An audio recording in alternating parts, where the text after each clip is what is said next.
All right. It claims we are live. I don't know. Does it say that it's live for you, Oz? Yep. All right, good. All right. What is up, everyone? Welcome to the 2REAL4FEELS podcast, where we do not give a fuck about your feelings. And I am joined by Ozzknot. Hello. TW should be here shortly. Society is, Society's like, some sort of fucking bigwig where he gets to go watch premieres of like uh, films or some shit. So he'll be he's, here whenever he actually, gets through that. But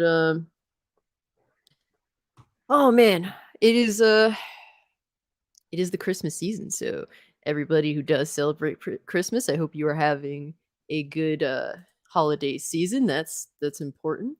Uh I have been. My wallet definitely feels the Christmas season fairly heavily.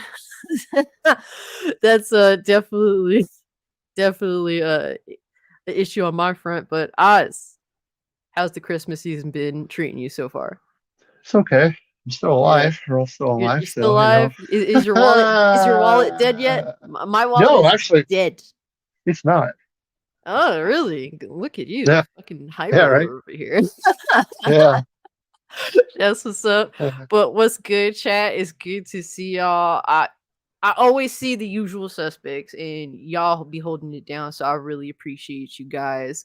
Um, First off, gotta give a shout out to the channel members. I really do appreciate you guys. We got Man Rich Slag Lord. We have Hustle and Motivate, Dre Watson, and Our Carry. So funny enough, one of them is actually my brother, admittedly so. I told him not to do it, and he just did what the fuck he wants to do, because that's pretty much how my brother operates. So just, full disclosure there, all right, guys? It wasn't me, it was my brother. But that's just what it is. And the chat, let's see. Alex vs. Evil is numero uno. Thank you, sir, for Nice. being here. Yeah, Nuke Dukem, what's good with you, bro? A Neozoic. We got Anarchy. Did I say Anarchy was a channel member, or did I accidentally skip? I think I skipped over Anarchy. I'm an asshole. My sincerest apology. Shout out to Anarchy for also being a channel member. I was doing it from memory, and my brain is like shit. My brain has turned into goop. So I couldn't read the bottom there. But yes, Anarchy's also channel member. Huge shout out to you, homie. Glad that you could be here.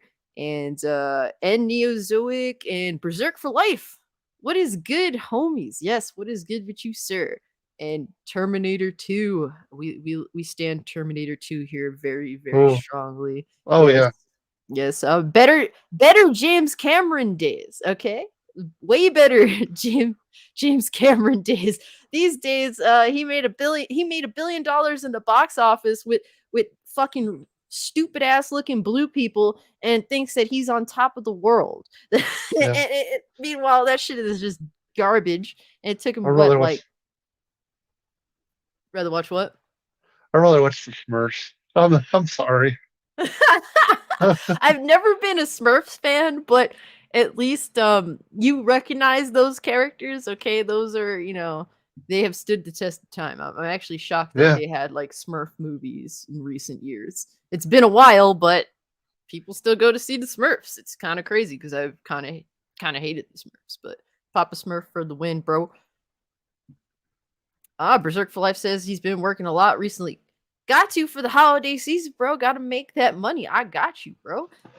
And I hope you enjoy the fruits of your labor, and your family and friends also enjoy the fruits of your labor. But yes, Nuke Dukem says Berserk is godly anime. I like the movies. I haven't watched like the actual animated series. I heard that I guess the second part of the series kind of shit. But what are you gonna do? I do actually want to read the manga at some point. I have like the first volume, but I do intend to collect and read through them all. So that's a to do thing. I have plenty of to do things, and that's how I roll. But yes, let's just move on to what's everyone been playing or watching. Chat, definitely sound off of what you've been playing, what you've been watching. Oz, what you been playing or have you been watching, sir? I'm playing a lot of things. I'm playing the next gen version of The Witcher right now. Enjoying the new season of Fortnite. I'm playing Biomune. It's actually pretty fun. What the hell else have I been playing? The Got a DK whole list. Knockout. The DK Knockout Yes. is pretty fun. Yes. It's really, We I'm were really looking at. actually we were Yeah, actually playing DK Knockout yesterday and it that's was really fun. yeah, it's if you want to play with like two other homies, it's definitely an awesome Yeah. go-to. What else have I been playing? I've been playing Life is Strange, but I mean, High Life, or hell it's called. That's awful. Uh Damn. High on Life. So I've tried High on Life. Played it for about Yeah, 2 hours. I don't hate it. I don't love it, but I don't hate it. I do intend to continue playing it to see where it yeah, goes. It's really fucking off the wall stupidity. yeah, I don't like It's it. not necessarily the funniest, but it's feasible. It's okay for what it is. Um, but that's all you've been playing? Is that all? Just Oh, that? Just that small tiny list? small gift here, right? It's a lot of gifts for me, Small right? list. Yeah. Um, I've been down a little bit of Battlefield 2042, and that gets pretty awful. I don't know. I've been actually I mean, the problem is my PC since the Windows update, Yeah, been playing games like absolute dog shit. I yeah. think if I cracked out my old gaming laptop, it'd probably play some of these games better, sadly. I'm still trying to figure that shit out and work through it, but I actually Still have playing, been enjoying it. still Battlefield playing 3. Ragnarok. Ah, do you intend to beat it, sir? I don't know. Yeah. I mean, I think that you should. I think that you'll find something, about it to love once you do get closer to the end, because that's what I Yeah. hear. I hear that like the third act is pretty high caliber. So I think that you should continue playing it because I know that you really enjoyed the first one. And you almost dropped that one because you were just like it wasn't. I don't know, it wasn't sticking for you at the time, but Yeah. yeah, but Blake forced you. You said, Oh "Motherfucker, my you God. need to play this game." But This, yeah, I'll tell you, buddy. If you got The Witcher, slap that thing into your disk drive or download it. This game looks absolutely fantastic. yeah, yeah, I Wow. downloaded it. I definitely I'm trying to figure out how to drag over the save file thing, which has been kind of a pain in the ass, but I'm gonna figure that out tonight after the podcast and Wow. start playing The Witcher again. I really do want to check it out. I Wow. hear that I hear it's amazing for people on the consoles, but an absolute shit show if you're playing on PC. So that really sucks if you're playing on PC. I hate to say it. People are gonna hate me for this one. I think this game looks better than Ragnarok. The free update. It's sad. I do not he is his own person. I do not co-sign anything that he has said. Do not hate on me for for I think this it looks. crazy ass shit right It's now. crazy. And this is a free update. Oh man, Yeah. other game developers should really be shameful themselves because this is free. This is Damn. I free. mean, it's awesome because you're playing it on the PS5. I'm hearing that Yeah. homies on PC, it's been a absolute shit I show think for it's them. I don't know if it's one of your topics. I'm ruining it for you, but hey, go download it and play it. Yeah. I mean, it's not a topic, but it's always good to talk about because I love The Witcher. I love The Witcher 3. I think it's an awesome game. For me, I've been playing Fortnite. That's definitely my go-to. Um, the season's actually been pretty fun. The new area and stuff, and I don't know. Fortnite's just addictive. It's addictive in an atmosphere Yeah, where most multiplayer games are just god awful. So I have a lot of fun playing that. DKO, what is it? Divine Knockout.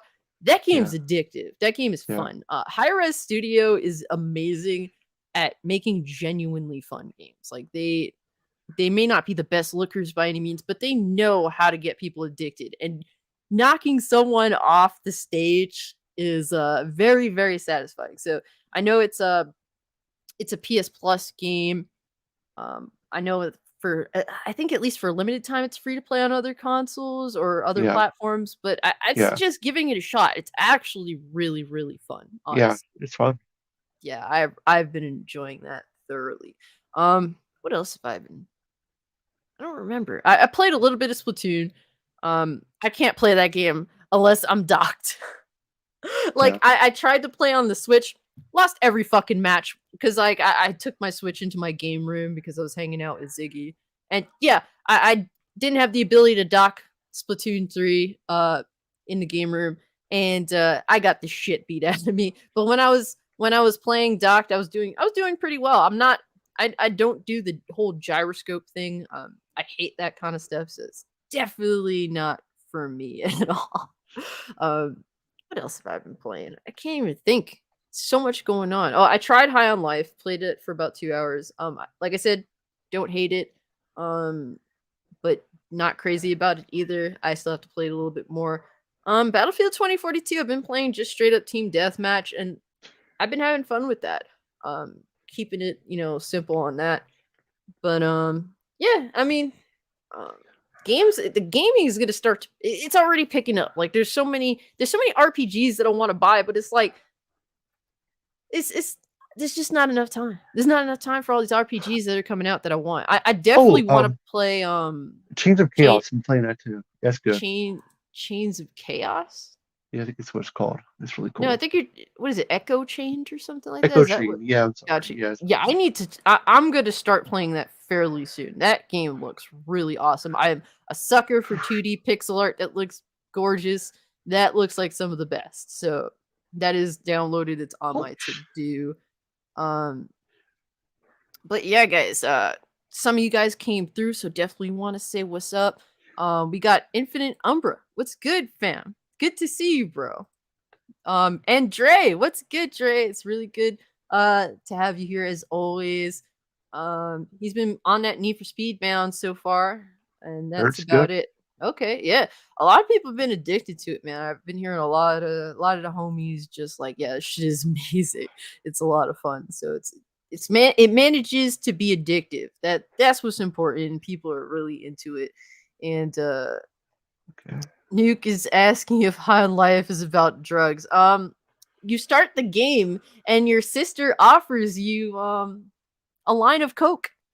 That's Yeah, how it starts off. and that's how So you yeah, create that's the thing. you choose your character. Oh, and aliens smoke human for drugs. You can get a Yeah. I'm not gonna tell you what that item is. If you want to play it, I probably should say what that item is. But you can get an item that's rather disgusting. Okay. Well, don't let me know because I want to find out. Yeah, Not that High on Life is by any means like a great story or anything, but yeah. Um, I definitely want to get back to it. It's stupid, entertaining for now. I don't really find it funny. It's one of those things where I don't know. I don't know if people like genuinely start cracking up when they watch Rick and Morty. For me, I've never been like that. My best friend loves Rick and Morty, and if I watch it, it's because she's watching it, and You know what I it's think it is? entertaining but not I think crazy. I think comedy is just so damn dead that people don't know what funny is anymore, and they just laugh at anything. You're not wrong. That's That's what it is. that's a good point there. Neozoic says you got the name wrong. It's Avatar. Yes, not Avatar, but Avatar. Yes, I completely agree. Alex vs. Evil's been playing Gears of War 4. I have That's a good the game. most time I played playing Gears is Gears of War 4. So It's a that's good that game. was it was. I had a lot of fun with it. I loved playing as angry Puerto Rican chick. I forget what her name is. Yeah. It's the female character's mother. I forget all their names. It's been a Oh, I while since I forget all their played names. I Gears. just know Baron. I know the four. Yeah, the OGs. Marcus and um so Interesting. Infinite Umber says the more I've played High on Life, the more I've liked it. I'm hovering towards the 8 out of 10 range. So with that game, it just feels like if you find the comedy entertaining, you tend to enjoy it for what it is. If you don't find the comedy entertaining, people seem to absolute downright hate it. So it's really just a choice of. I guess it's just a particular taste. It's for a certain group of people. Oh, there's It the kind of comes Smash. off more so like a younger audience, and I think we have a third. I think we should have a third. Hopefully, I'm gonna drag him in. I know he's been having a little bit of issue. Yo, TJ, Francisci. Yo, what's can up, you hear homie? me? Yep, I hear you. Yay. Is my audio okay? Yeah. Yeah, you Yeah, sound good. right. Sound good. Okay. Crystal. What's good with you, homie? Cooling, man. I'm, Yeah. I'm in the I'm in Osama bin Laden's cave right now, man. See, dealing with some Yeah. technical issues, bro. Oh my Straight from the god. sand dune. Does he at least have like a portable fridge or something in there? Oh yeah, there's definitely a Oh, it's little mini cozy. fridge down here. There's your Nice fridge. little gaming chair. I'm good. Okay, I It's got you. good. What you been playing lately, TJ? What you been watching? What's piqued your interest, sir? Uh, so I've watched. I need to catch up on Bleach. I'm like one episode behind. I've caught up on Mob Psycho 100. Caught Oh, up on cool. Chainsaw Man. I need to get back Damn. to I need to get back to Blue Lock because I'm a few episodes behind on that. You know what's crazy? It's like you're like super into anime right now, and I know for a time you actually gave up anime like entirely. So Yeah, it's pretty crazy. It's cool. yeah, I'm back on the anime wave, man. That's what's up, Um, bro. and as far as what I was playing, so yeah, it's been a while since we talked about games. So God of War Ragnarok is done. Yep. Um, I know that you loved it, right? of course, man. I Yep. mean, there's some little issues with it here and there, but overall, I enjoyed the experience. That's I what's up, bro. completed. What else did I complete? I just beat something else, and I'm blanking on it right now. But yeah, Need for Speed Unbound. Ah, I got that out the yeah. way. You enjoyed that? Yeah, That's what's up, bro. yeah. Anybody that's like hasn't played it since like maybe Underground, Most Wanted, and anything like that. If those are the games that you like, just go back to this one and you'll enjoy it. That's what's up. Yeah, I've been hearing a lot of people really enjoying that game, and that's awesome, man. It's good to see Need for Speed kind of make a resurgence because for a while people kind of just gave up on it.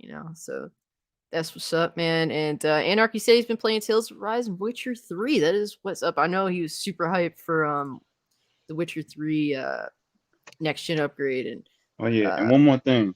So I've been playing since and we'll talk about the Game Awards later, but since the reveal of a certain trailer, I've gotten to the original. I'm playing Star Wars, Jedi Fallen Order. yeah, So we're getting through that, and then after that, that's I what's don't up. know what's next. So Damn, Berserk for Life says, "Damn, I better finish watching 1997 Berserk anime. I heard it's good, but you have to deal with some of the animation being subpar, or I guess even like not very animated. So, but I hear it's good. It actually covers the story relatively well." And Anarchy says he has Crisis Core too. I want to get Crisis Core. It actually looks like a lot of fun. I want to get it on. I want. I, I have this problem where I want to get it on PC, but I also want physical copies. So it's like inevitably I'm gonna end up buying games twice, and it's like I can't even afford to buy the game once. So it's like gotta wait for these sales and shit. But I definitely want to play Crisis Core. That shit looks fun. It looks super fun. I hear it's like if you're into like old school hack and slash RPGs, it's definitely one up there for sure. And and Anarchy brings up a good point. All these PC games, he's talking about the ports getting fucked. He loves to see it because he's a avid PC hater. So, but Damn. oh man, we got more homies coming through. Rich the Swag Lord. What's good with you, homie? Is good to see you as always. And we got Hustle and Motivate. Says hello to everyone. He always, Hello. always, Hello. yeah, what's good, always Hustle? mad chill, man. Good peoples, good peoples. Uh, and Iman says Ragnarok keeps getting better. That's what I keep hearing about it. That's why I'm encouraging Ozzknot to continue playing the game because I really feel like he's gonna find that point where he can't put it down, even though he's been having he hasn't been feeling it the way he felt the original game. Which Yeah, I it's hurting me. I really like the feel it. original. Yeah, and Dre's right. Life is wild. It's wild. I don't know if I love it or hate it yet. I'm sort of indifferent and I need to keep playing. But yeah, guys. So we got the original 3. That's always good. And so let us move on. I know I asked you guys to play Forspoken, but did any of you guys actually play Forspoken? Yeah, man. More like I forgot, and that's what I forgot, and that's what I did. Jeez. You've Right. forgotten to Yeah. download the Forspoken. What Okay, game?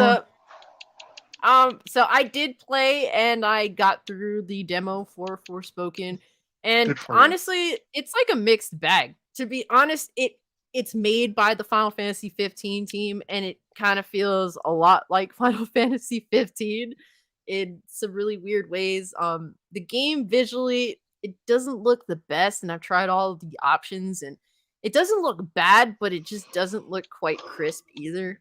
So that's kind of something I don't know, man. It just Final Fantasy 16 is spoiling us. Like it's making playing other games hard. But what I will say, some of the enemy designs, like the monsters, look pretty good. Now they have like, I guess they kind of like zombies, and they're kind of like whatever. But I did end up fighting this boss, and the boss looked really cool. Kind of reminded me of Final Fantasy bosses, so that was cool. The battle with the boss I thought was fun. I actually had a genuinely good time fighting the boss. Um, it's just a lot on you. I think the one positive with Forspoken that the Final Fantasy 15 dev team kind of took into account or learned from is to make it more about gameplay, because Final Fantasy 15 is one of those games that feels like it plays itself, sadly. And so this game is very like gameplay focused, which is good. Um, I, to be honest, it's so gameplay focused that there's just too much. There's like too many spells, too much shit that I'm trying to learn all at once. Hopefully the intro of the game kind of, feeds you little by little instead of just dropping all this shit that you can do like immediately on you. The main actress, I think that she's entertaining. Like I appreciate her charisma, because most women don't have any at all. But it just feels corny when she's talking to a piece of jewelry, and the piece of jewelry is like talking through your controller. It's very weird. It's one of those things where I don't hate it, but I'm not crazy about it either. Would I pick it up? I don't know.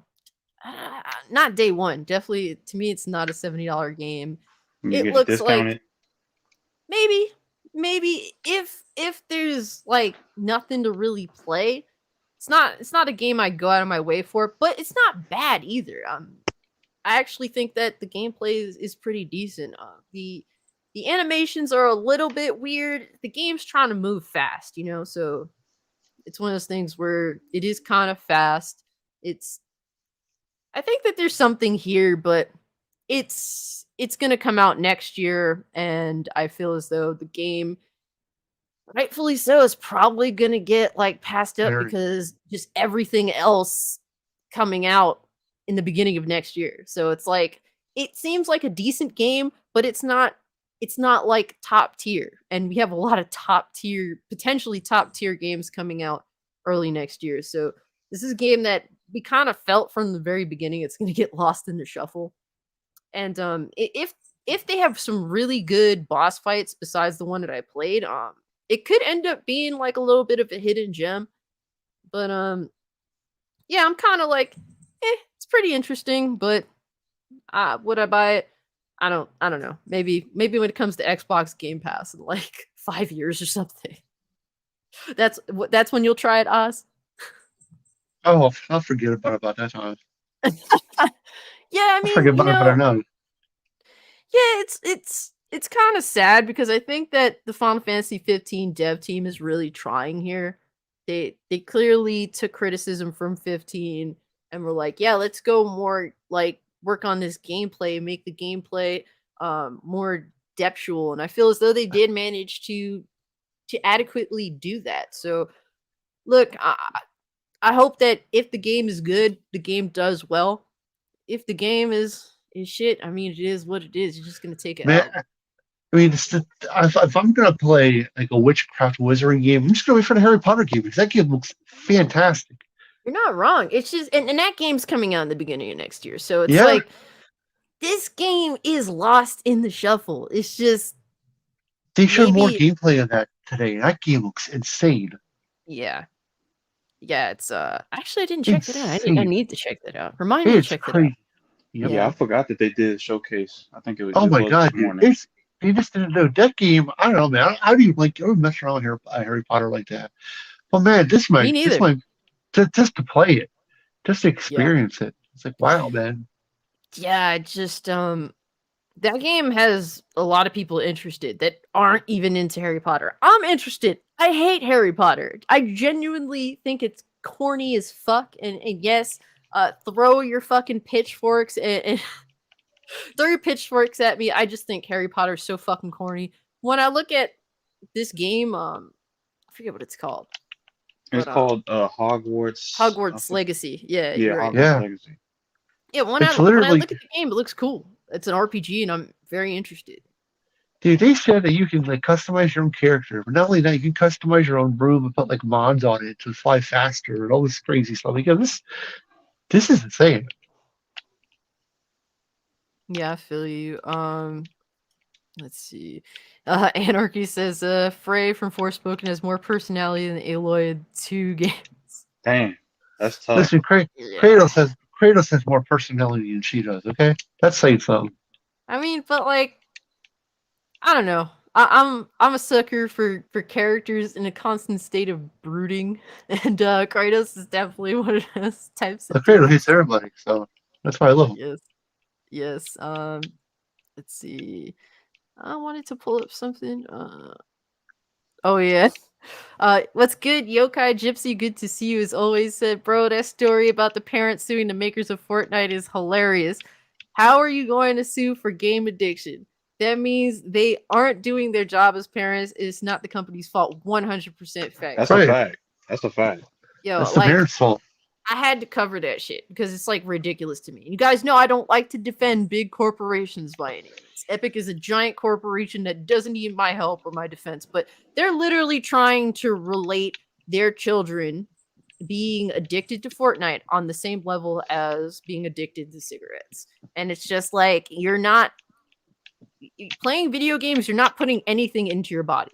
When you smoke Wow. cigarettes, they have addictive chemicals in a cigarette. It's not the same thing. You were gonna say Watch something those kids get it makes me mad because like if these kids were like to get a GoFundMe or get a super chat that's like $1,000, like, oh, that's fine, yeah, that's cool, you know. Yeah. They won't even be Yeah. complaining. I mean, These I idiots. brought up the fact that when I was a kid, that basically children have no self-control. It has to be instilled in them by their No, guardians, humans- by their humans- parents. Humans by nature have no self-control. That's just They parents. are born with it, you know. It's like you Right. have to develop it over time by Monkey see, developing monkey do. responsibilities. You know, putting priorities first. A child does not understand these things. It's the parents that have to instill these things into their child by parenting, Yep. doing your Yep. fucking job. It's fairly simple. Like I said, my parents, they wouldn't let me play video games during the week. Oh. During the school year? No. There was no video games going on during the week. Friday night, I would get my PlayStation 1 and I would play for the weekend. Sunday night, I had to pack it up. It was what it was. And those were the rules. And I couldn't, you know, I mean, given there were some points where I would sneak that bitch, you know, here and there when I was feeling frisky, I guess, willing to take a shot. But, you know, I had to abide by my parents' rules because my parents knew that I didn't have self-control because I was a kid. Kids just want to, you know, indulge in the things that make them happy all the time as much as they possibly can. It's perfectly normal, but you as the parent have to control that basic concept when it comes to your child. Be a good parent, you know.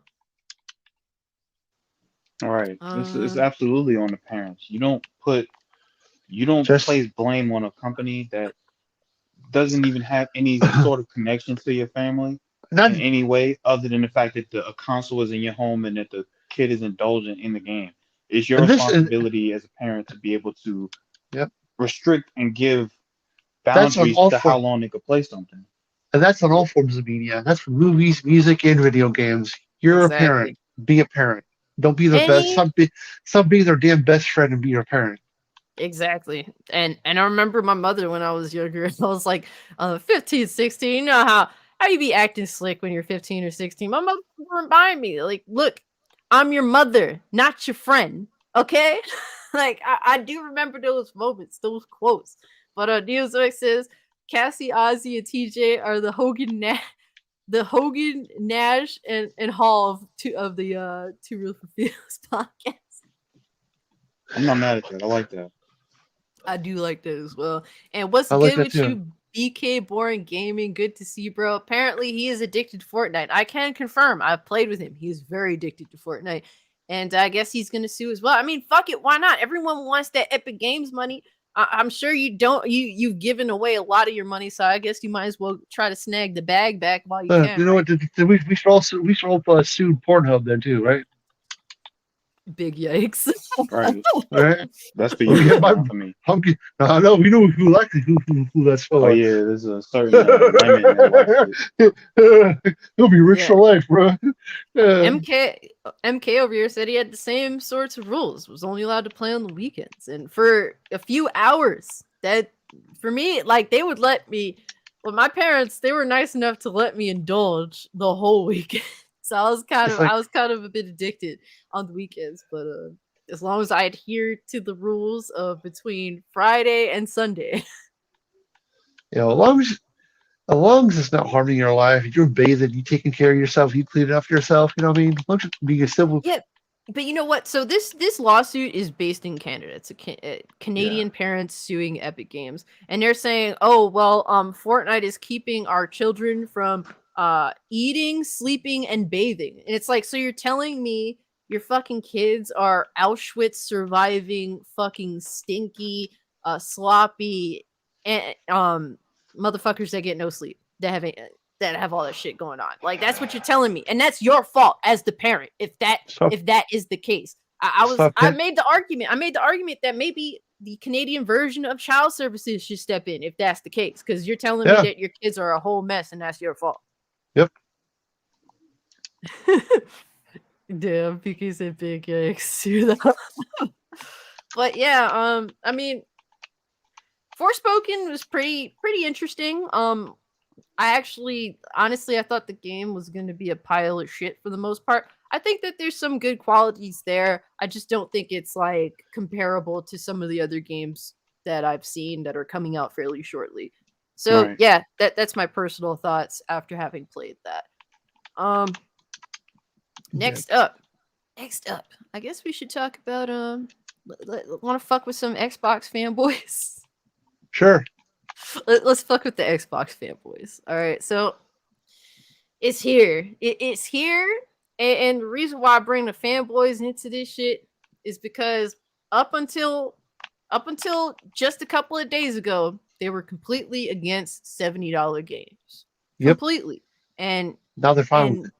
and I'm pretty sure Oz and TJ y'all was against $70 games. I believe. Who isn't? Right? Yeah. No, I don't think I was against it. Mm-hmm. All right, so I guess for the most part, it's depending on the scenario, the type of game. Is that how you feel personally? I think so. I never had an issue with games being $70 because I always expected, because me being a gamer since I was a kid, I always saw the price of games being what they were, and considering when like a lot of people forget that cartridges were like, some of them range to like $98 to like $100. Yep. So those prices are not crazy to me. Like, I mean, newer gamers would be upset at seeing like the PS2, I think was like $50 for brand new games, and into the 360 era it was like 60, and then PS4 was 60, and then of course now we're seeing $70. So I expected this, so it's nothing new to me. Yeah, no, I definitely hear you. I am aware that a lot of games back in the day were actually pretty high in price, and that was people would accept it. And to be honest with you, I've said before, for the most part, I'm against $70 games. But in a perfect world scenario, if games came out day one, functioning perfectly fine. If the entire game was there, if there was no Right. fucking if there was no microtransactions, loot boxes, all the nonsensical extra bullshit on top of all these games, then I would be more than willing to pay $70 for video games. Yep. But and to be honest with you, I have bought a few 3, I believe, $70 games, that being Demon's Souls remake, Ratchet and Clank Rift Apart, and Call of Duty Modern Warfare 2 remake. Now, the first two, those games I bought at $70 because I knew that they were going to be complete whole games. So to me, it's worth it. I know that they're not going to add any bullshit to them because of the said games that are present and the reputation of the developers. Now, Modern Warfare 2, it's one of those things where I did cave.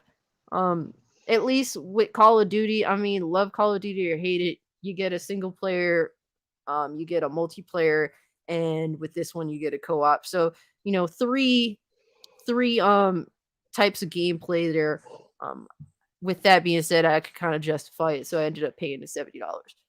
Most of these other games I do not pay $70 for. And Infinite Umbra, he's an Xbox homie, and he says he's still against it. Yeah. And here's the thing, bro. Like, a lot of Xbox fanboys ain't like Infinite Umbra. Like, they were against it up until Microsoft said, yeah, from here on out in 2023, our games are gonna be $70, and that's starting with Forza Motorsport, Starfield, and what's that co-op game? The vampire one. Yeah, don't forget. Vampire Survivors. No. Wait, you said what game? It's that co-op game on Microsoft. Red something. Redfall. There you go. Redfall. Yeah, Redfall. Yeah, Redfall. So, like, starting with those games, they're going to be $70. And I say, fuck yourself. Okay? Like, look, do I agree with PlayStation's games being $70? Not really. But there's an argument to be made that they are of the high caliber of quality to warrant the $70 price tag. With Xbox, there's no fucking quality control. There's no proof of any quality. I was going to say that. Starfield looks like a motherfucking PS3 game. And you want me to pay $70 for that? It's horrible. That's crazy, bro. So let me break this down for a second. So you are taking games, making them $70, but you're releasing them day one on Game Pass, which is incentivize people and condition them to not only pay for a subscription, but not take into consideration any games that don't come out on that said subscription. So how do they think this is going to be beneficial to them in any sense? Well, the reality is Xbox has been nice guy Xbox for a while. That's how they've tried to pose themselves, since the launch of the next generation consoles. But now they're realizing being a nice guy ain't really winning us anything. So they're starting out by making the game $70, and Xbox dudes is like, well, you could just, subscribe to Game Pass and you could play them day and date and you don't have to pay the $70. What makes you think that Game Pass ain't going up in price? That shit is definitely going up in price. Oh yeah. That's the shit that's crazy. And it's like they're doing this, one at a time. And honestly, this is the worst time for them to announce this shit because now with Xbox, it's not about the games. It's not about the games. It's all about the Microsoft acquisition deal. That's all these fucking dudes talk about all the time. Not about video games, but about that deal. And to be honest with you, the PlayStation dudes get in on that bullshit too. They love to argue about that specifically. But, with recent news with the FTC suing Microsoft over the Activision acquisition, things aren't looking too good for Microsoft. And then you have on top, the fact that that's a thing now, $70 games. No video game, no Microsoft game showed up at the Game Awards. Microsoft they make me not care. And that's like, and a lot of people say that, the opposite of love is hate. But it's like indifference, I think, is worse than hate. At least if yeah, it's like I can hate something, but I'm thinking about it. Right. Xbox puts me to fucking sleep. Where's the excitement, man? Where's the 360 excitement for Xbox, man? 360 was my main console that generation. Yep. And ever since then, they have never been able to regain that fire, that passion. Yep. And they haven't been able to instill any passion in me for their games since then. It's sad because like your games, like I'm sorry Xbox, but your games with the past 2 years, like I like Game Pass. I do. I think it could be really cool. But you have not shown its value. It hasn't. It hasn't. Halo was a complete disaster because you rushed it out. It took 2 steps and it fell on its face like an unbirthed toddler. It was crazy, bro. Like it just birthed toddler. It was sad. It should have been awesome. It should have been really something special. But you failed that. Okay. What else have you done? Nothing. That's been a really good game you brought out on Game Pass. It's like, look, man, third parties can't see your ass all the time. Sorry. Yeah, it's like when you're a console manufacturer, it's like you got to bring forth like a reason for your console to exist in the space. Yeah. And nothing, dude. I just like, I know that their games are going to go to PC anyway, but like, yo, man, like you guys have so many great developers. You have so many great IPs. Bruh, it sucks. Why are these games coming out that's like Scorn, man? Like, and not to shit on Scorn because it looks like a nice game besides balls being in your face all the time. But something's gonna blow your socks off. Yeah, like we have been waiting and waiting and waiting and waiting, and everything has been either like bad or just indifference entirely. Or just Yeah. Yeah, like to me, I look at Halo Infinite, it's just like I just don't care. You don't make me care about anything. And it's sad because I was excited for Halo Infinite and they let me down.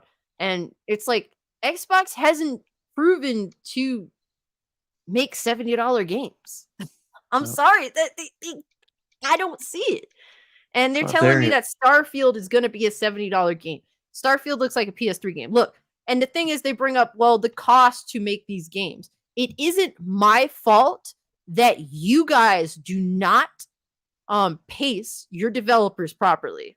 Why is it that the devs at PlayStation, they can get out a game within a reasonable period of time, but Microsoft can't? Why is it that Halo Infinite was in development for as long as it was and it came out being shitty?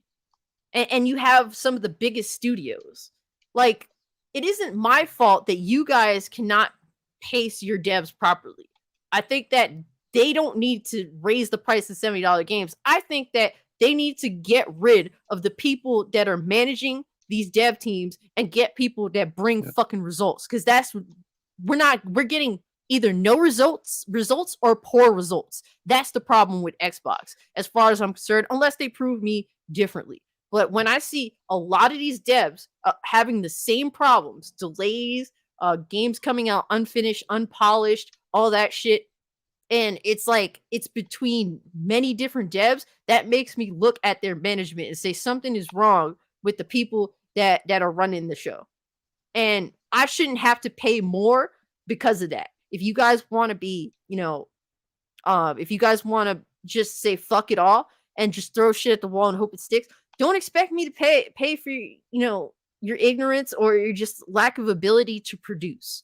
That's what I'm saying, man. I just $70, no go for me. I don't see any game coming out that's $70 from Xbox as of right now. You're starting to see some of these games that's coming out as putting these other game developers to shame. Like the dude who made No Man's Sky.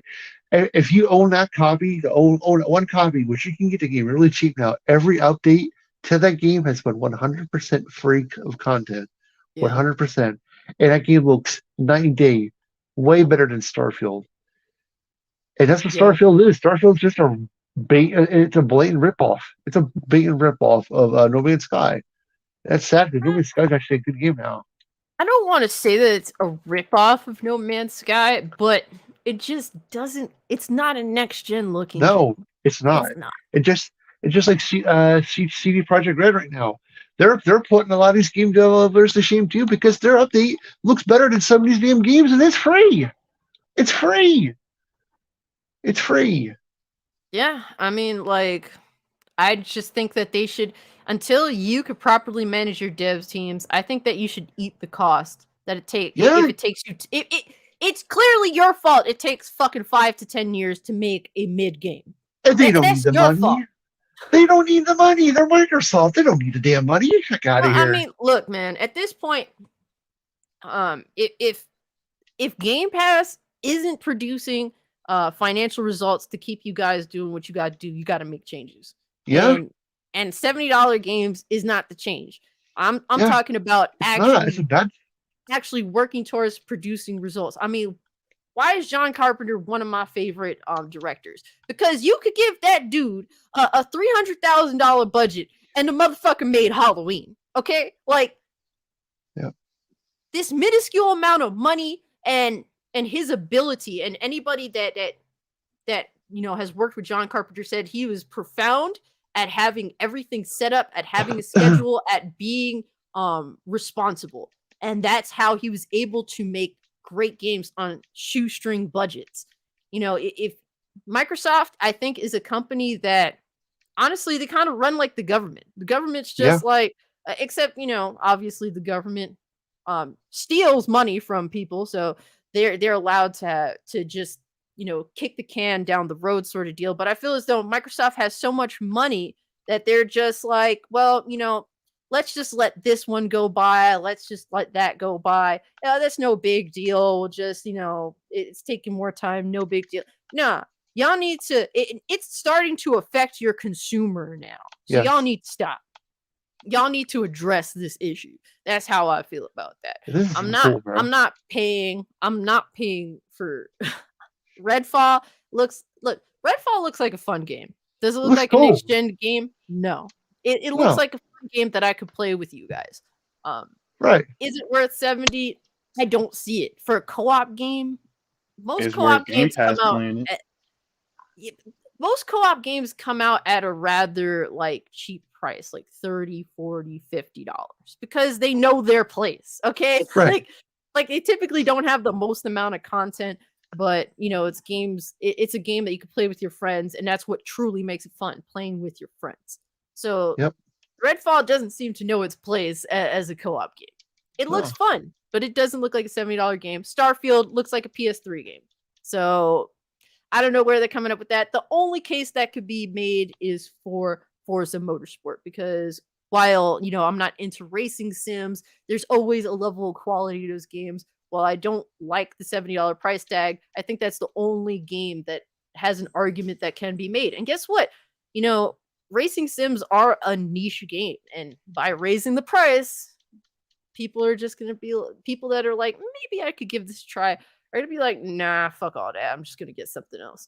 So you kind of just, get people that are otherwise curious to not really bite, because that price it's a little extra. It's I feel as though unwarranted right now, especially during these times where honestly a lot of these companies have had the best couple of years of their life because of the COVIDs. Motherfuckers staying home, just dying to get any piece of entertainment to make their life even just this tiny little bit less fucking miserable during the lockdowns and all that bullshit. And you got these guys made so much money off of that shit, and they think that they're going to be able to hit those highs again after lockdowns. No, you're going to have to come to the reality that that's not going to be the case. So forcing us to pay more during a recession, because that's what we're in, is it's stupid. You're stupid. That's really the conclusion I come to in regards to that. Honestly, Game Pass is going up in price too, and when that happens, guess what? I'm gonna pick and choose when I subscribe. That's for sure. I don't know how you feel about that, Oz. Are you gonna continue to pay for Game Pass all the way through the year? I mean, there's gonna be places like CD keys and stuff like that where you can get it for cheap, and that's where I'm gonna get it. Yeah, I mean, that's also an option too. Spider-Man Boat says Phil Spencer, the legend, the legend of $70 mids. But that's They're how not I like feel about. it's like they're like games that like I'm like excited. I could probably see maybe some like see, nah, fuck that. Yeah. Nah, it's like Atomic Heart looks cool, but I don't know if it's gonna be $70 cool, but it looks cool. It looks really Yeah. awesome. Like, at the $60 price tag, I was willing to indulge in some games that I was a little iffy about. But it's a third party game. I shouldn't be excited for a third. I should be more excited for your first party. Your first parties have been straight garbage. Sorry. Yeah. Yeah, and Neozoic says, "What's next? $100 games?" I mean, at this point, Yes, it's it's like coming. it's coming. It's coming, especially with inflation.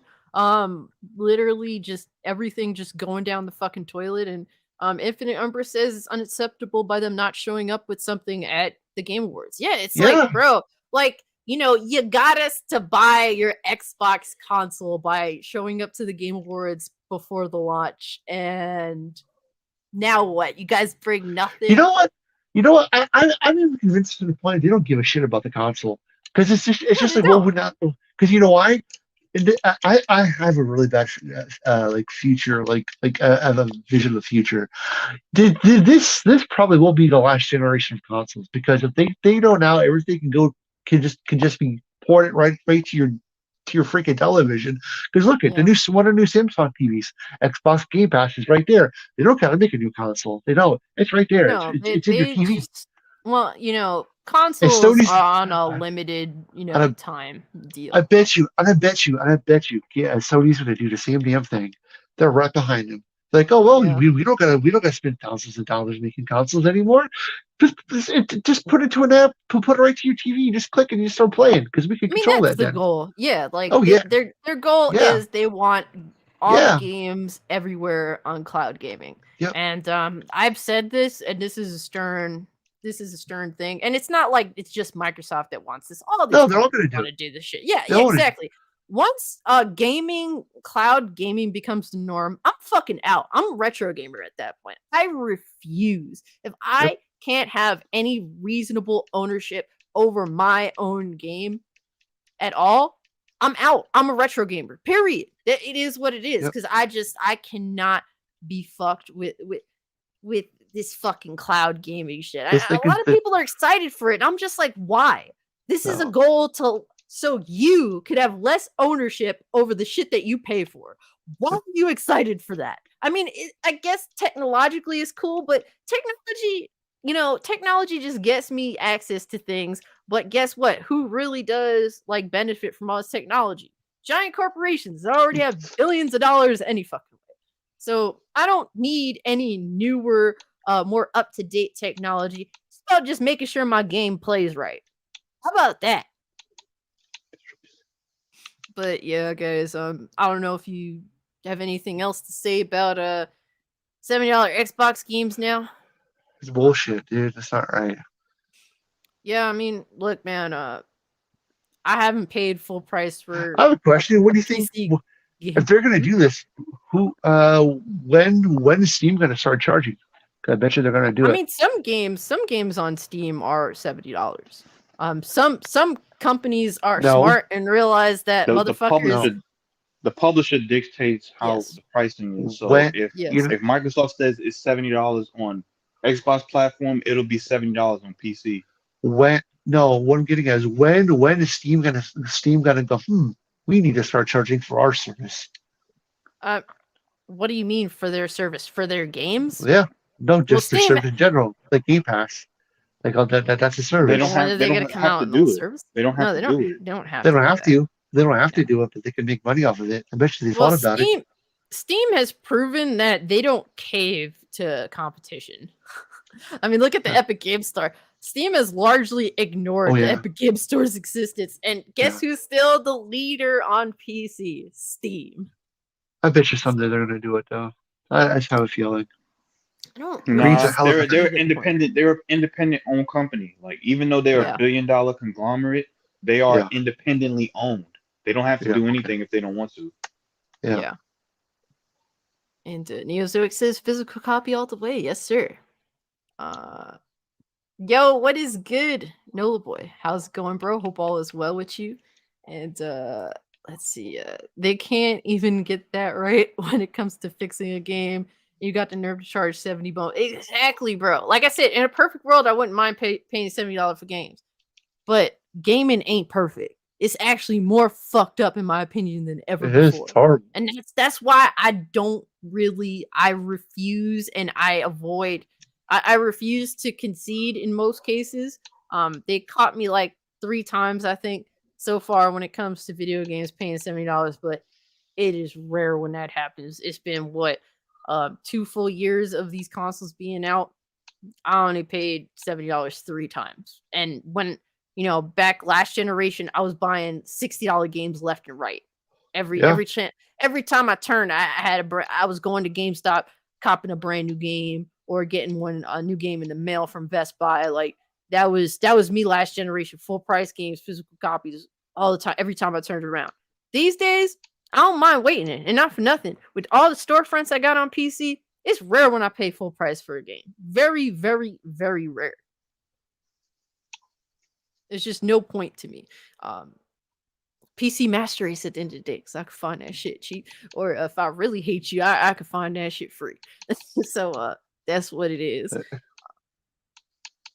But yeah, guys, we're going to move on to the next topic. And that is the Game Awards roundup. So we watched the Game Awards, we streamed it. It was a good time. It was a long stream. I think it's one of the longest streams I had with that isn't just me. So I appreciate you guys for hanging with me. It was a fun time. You guys made it fun, honestly, and the chat also made it fun.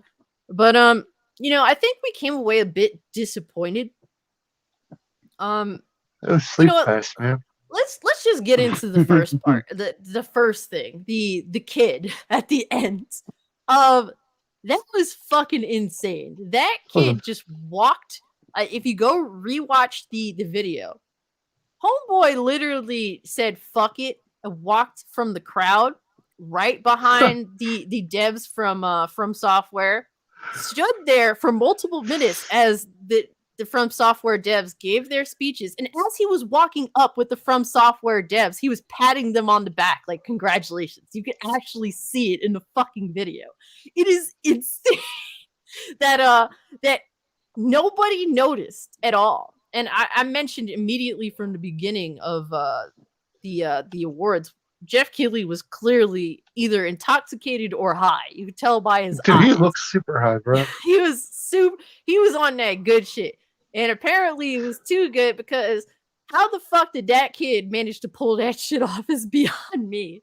I'm glad he did it, because somebody to make the Game Awards interesting, and he did it. I mean, look, in a way, I get where you're coming from, but I'm glad that this did happen this way, because clearly the kid just wanted to be goofy.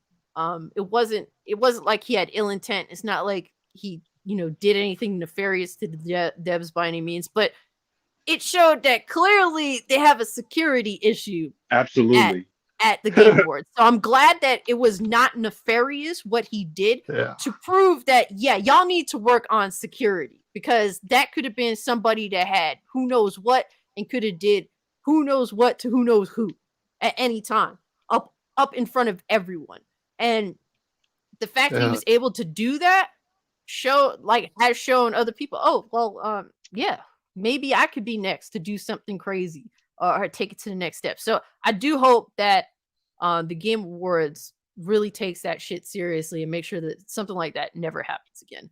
Now, some people have said, they shouldn't allow crowds, the general public, at the Game Awards. And to me, that's unacceptable. Stupid. Yeah, it's not their fault that the Game Awards has a security issue. They have a major security issue. I don't think that we should be treated as the serfs that aren't allowed at the Game Awards. And, everyone, if you're involved in industry, you should. No, I think anybody who's willing to pay for their ticket should be allowed to go. I don't know if you guys feel the same way about that, but that's how I feel. It's not the crowd's fault, the audience's fault that the Game Awards had a security issue.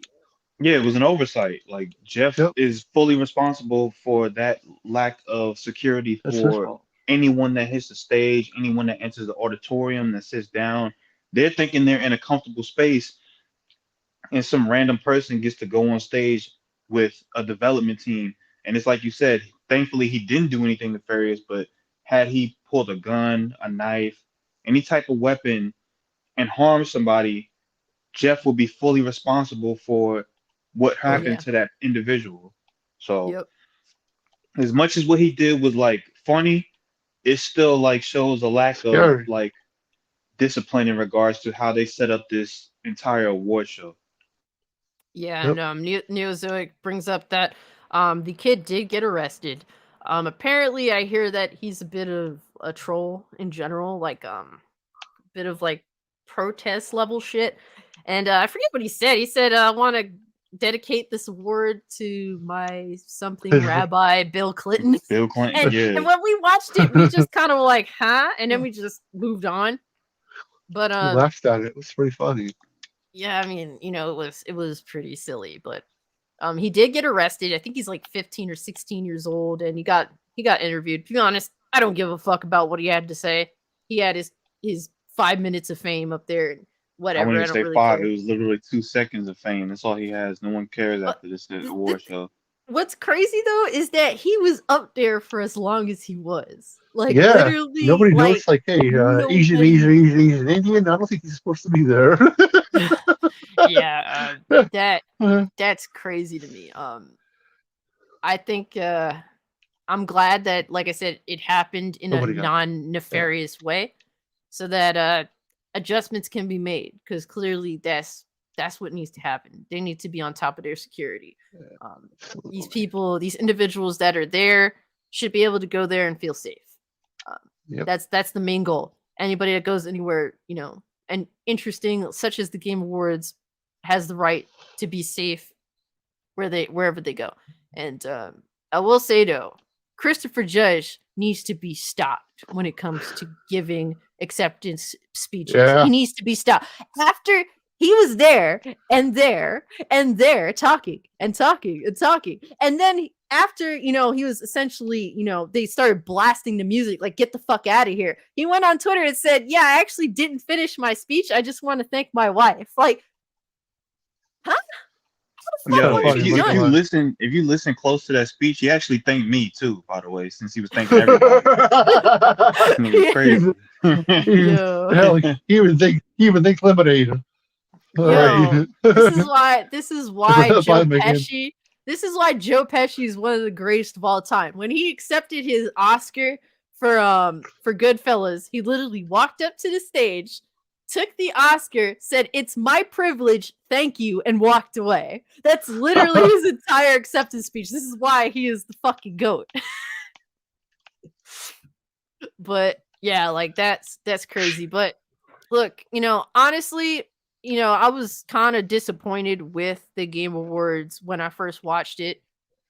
But when I looked at the list of games, I'm like, this actually isn't a bad list. My criticism is that they did a lot of CGI trailers. I wish that if it was a CGI trailer, they would fuck off. I think that CGI trailers are worthless, Absolutely. Like but you don't get any hype from me when you show a CGI trailer and not gameplay. I prefer gameplay over everything.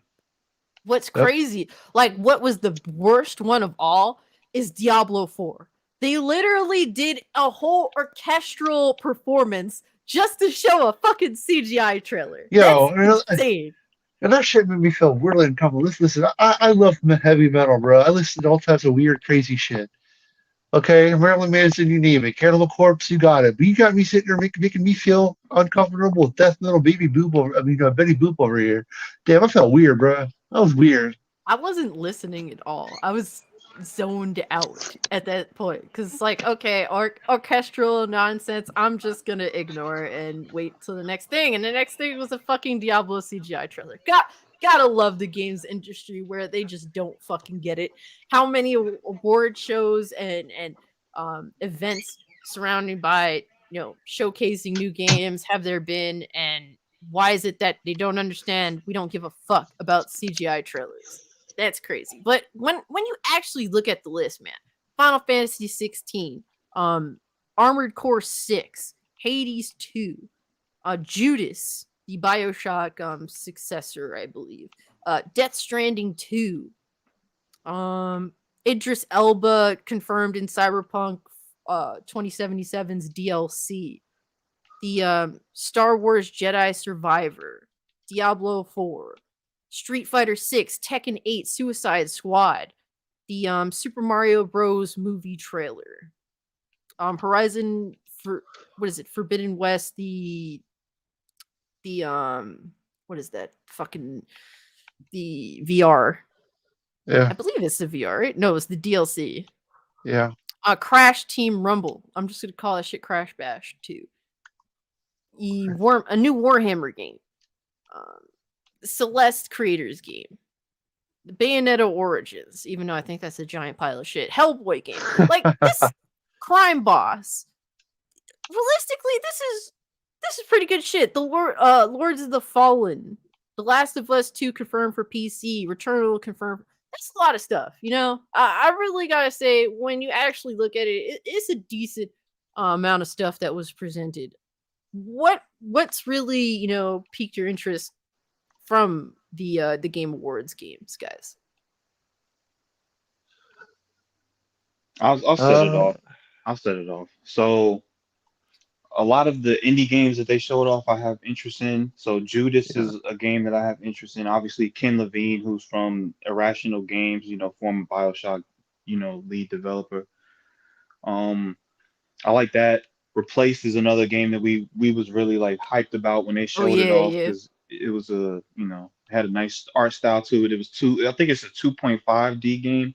So yeah. we Was like that that one the as well. was that the top down one? It was like a kind of like a shooter. It Is was that the one? It's a it was the side one that was scroller. like it was like a pixel game where the dude was like it kind of had like a Oh Blade yeah, Runner type feel to it. yeah. That's what we're talking about. So that game stood out. Obviously, Final Fantasy 16 looked good. That Yep. was really it. Like everything else that they showed, I really didn't like have any true hype for other than the games that I already named.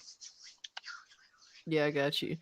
Um, Oz, what's really piqued your interest from the Um, Game Awards? Hellboy. The Hellboy game was pretty cool. Um, uh, the hell's the other one I just signed up for? It's called The Wit. The fuck's it called? I forget what it's called, but You even have it a was a fucking free. Transformers game they announced. That's kind of weird. I Yeah. didn't realize it was Transformers. There's nothing in that trailer, that That CGI Ghostbusters. trailer that gave away. That Ghostbusters game was the one that kind of got me a little excited. That was pretty cool. What? Like the VR game, the Ghostbusters game, that was Oh pretty cool. Oh yeah. yeah. Are you really gonna Uh, get into VR, bro? no, no, I'm never. Whatever. Uh, what else?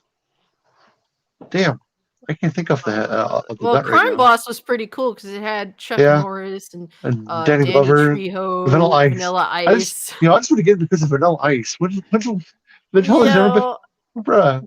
that game has a good cast. I definitely will fuck with it. It's a game based on a fictional version of 90s Florida. That's cool. Criminal underworld, all that shit. I could dig it. And that's one that I definitely wouldn't mind playing with you guys for sure if you guys are gonna Yeah, embrace it. I'm slightly interested in that game, and I watched like they put out like a 6 minute gameplay like trailer, I so watched it's it. kind of like a payday type game. So if you're into that, which I have no issue with that type of game as long as I have people to play with, so I'm good. Yep. I'm ready to play. Word. Yeah, it just looks like fun, and I'm surprised they managed to get all these people into the game. Like these are some big names. I mean, given some more so from an era long past, but I get excited for these guys over like modern day actors and shit by any means, you know. So that Right. definitely also has piqued my interest for sure. But the big stinker on this list for me is fucking Bayonetta Origins. What the fuck are they thinking over at Platinum Games? This looks like maybe it was supposed to be a part of Bayonetta 3 and it didn't work out, so maybe they just tore that shit out. Look, Bayonetta is a niche game, has a niche audience. This game will maybe appeal to a fraction of an already niche audience. I don't give a fuck. I really don't give a fuck. If anything, just give me a Bayonetta 3 patch so that the game plays acceptably frame rate wise. So yeah, that to me was the biggest stinker of the show. Tekken 8 looked amazing. Oh yeah, Martial Law looks sick, bro. Holy fuck. But Martial Law. you like yeah, Martial Law from Tekken. I don't know any of those characters. The Bruce Lee knockoff of Tekken. Oh. Pathetic. Anyway, but yeah, also Street Fighter 6 looked pretty interesting. I didn't realize that that was DJ when he showed him off. I'm like, yeah, what? his hair was longer. Yeah, that and the fact that he just reminded me of what's his name from Tekken. Oh, Eddie Gordo. Yeah, he reminded me a lot of Eddie Gordo. So I was like, why is Eddie Gordo in Street Fighter 6? But Street Fighter 6 looks cool up until they have the Abby knockoff, and it's just like, oh, okay, so that's the thing. Yeah, she like one of the what was the Amazons from Futurama that was on that planet? They make with Snoo. The Snoo bitches.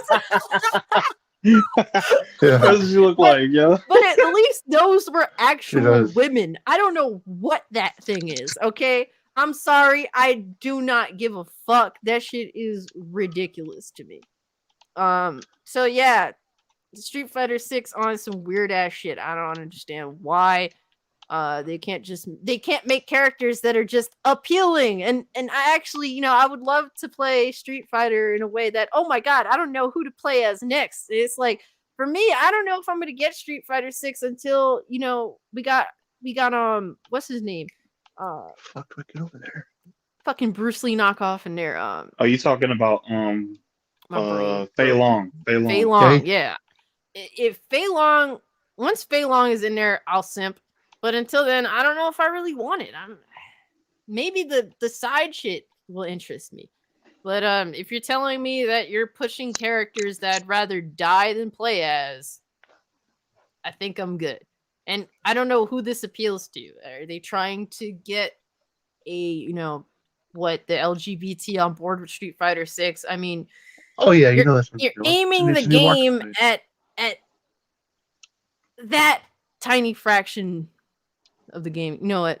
Whatever, bro. Anyway, Jedi Survivor looks cool. Cool. I wasn't crazy about the first game, but I thought it was okay.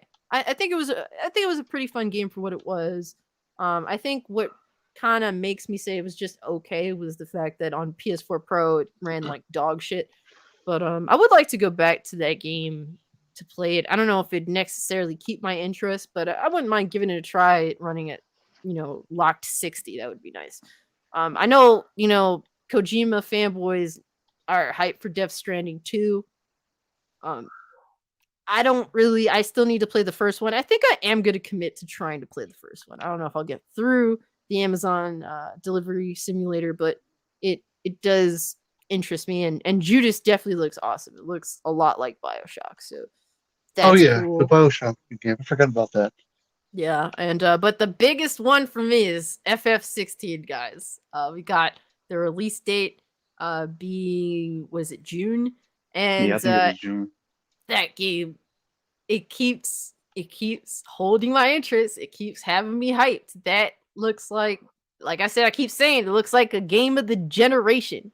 So that's what, personally, that was the big one for me. And real quick, we gonna bring the homie TW Booty Hunter. What is good with you, bro? How's it going, fam?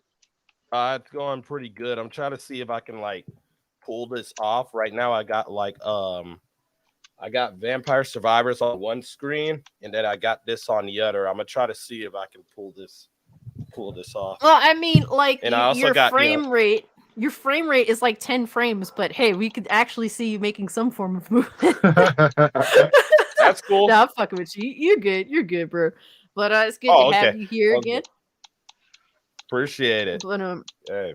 Yep. So we're just giving our recap of the Game Awards. Anything piqued your interest from the Game Awards? Any of the games? Honestly, besides really Tekken 8 or really besides Tekken 8, not really. Honestly, I got you. Yeah, I mean Tekken 8 looks sick, bro. Yeah. Yeah. Martial Law looks sick in Tekken 8. Like, I'm gonna have to fuck my boy Martial Law. Overly. Yes. Yeah, overly buff, sick. Yes, clearly he's on some crazy ass horse steroids, and you know what? I'm down for it because it's not the real life. So let's do steroid out martial. But I'm with that. yeah. So yeah, I was just saying that overall I was kind of disappointed the night we watched it, but I looked at the list of games and I was like, that's actually not a bad list. I don't know. It would have been nice if Microsoft would have actually showed up and showed some games off, but it is what it is. You can't really depend on Microsoft, so I don't. I just thought that they would at least show off a game that they showed off previously on during the Game Awards, a past Game Awards show. But like I said, they're not really dependable, so. I guess that's like the biggest negative. I want to see Microsoft compete, and they haven't really. So in a way that counts to a gamer, I don't really give a fuck about acquisitions very much. The whole Activision deal, no. I don't really like talking about it. I was thinking of making the FTC thing, the FTC lawsuit, a topic on the podcast, but I'm like, I don't really give a fuck. Just let me know if it's going to happen or not so I can look at the state of gaming accordingly. That's the only thing. I just want to see the conclusion, and we're not going to get that anytime soon. So I don't really want to talk about it. At this point, I'm exclusively on PC anyway, so I don't think it even applies to me. As long as it comes to Steam or GOG, then my interest is piqued. If it doesn't, yeah, I feel you. Hey, nice PC. I bet I am. Yep. Oh, you know what? So, Nuke, Tekken 3 is my number one Tekken. It was my first Tekken. It's still my favorite Tekken, and Forest Law was my guy. That was my number one dude. So the fact that if they ever bring back Forest Law again, I would absolutely adore having a steroid the fuck out Forest Law. Okay, that's my guy. Yeah, I wouldn't mind it either. I don't know if you guys want to, give your basic thoughts about this. So Will Smith is coming back from the slap apparently, and he has like this movie that seems like it's simply made to be an Oscar nominee sort of deal.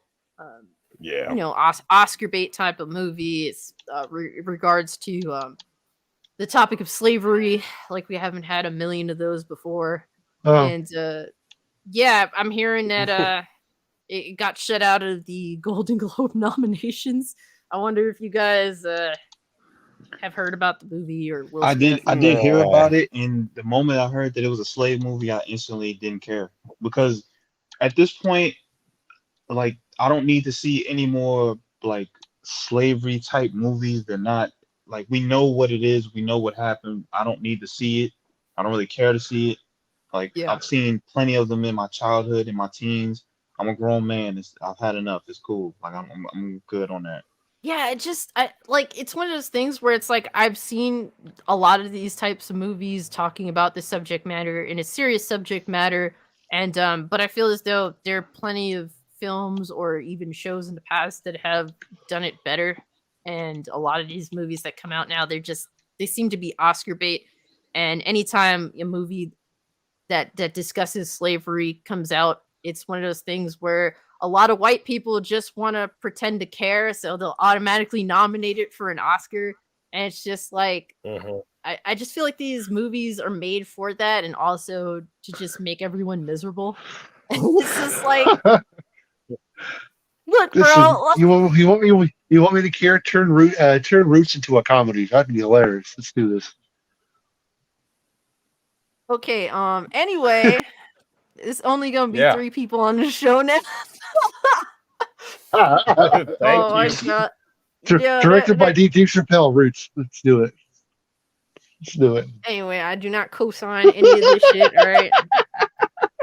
I think Roots did it better than a lot of these movies that come out now. They did. That's hilarious. I mean, honestly, I don't watch a lot of movies anyway, so it doesn't pique my interest. Gotcha.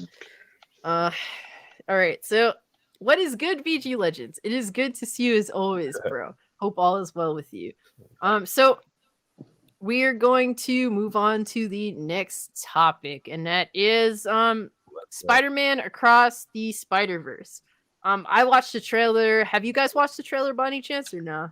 No, I'm gonna No. sit this Nah, one I haven't out seen it because yet. honestly, the reason why I didn't watch it purposely is because I understand that I'm gonna get like the movie is.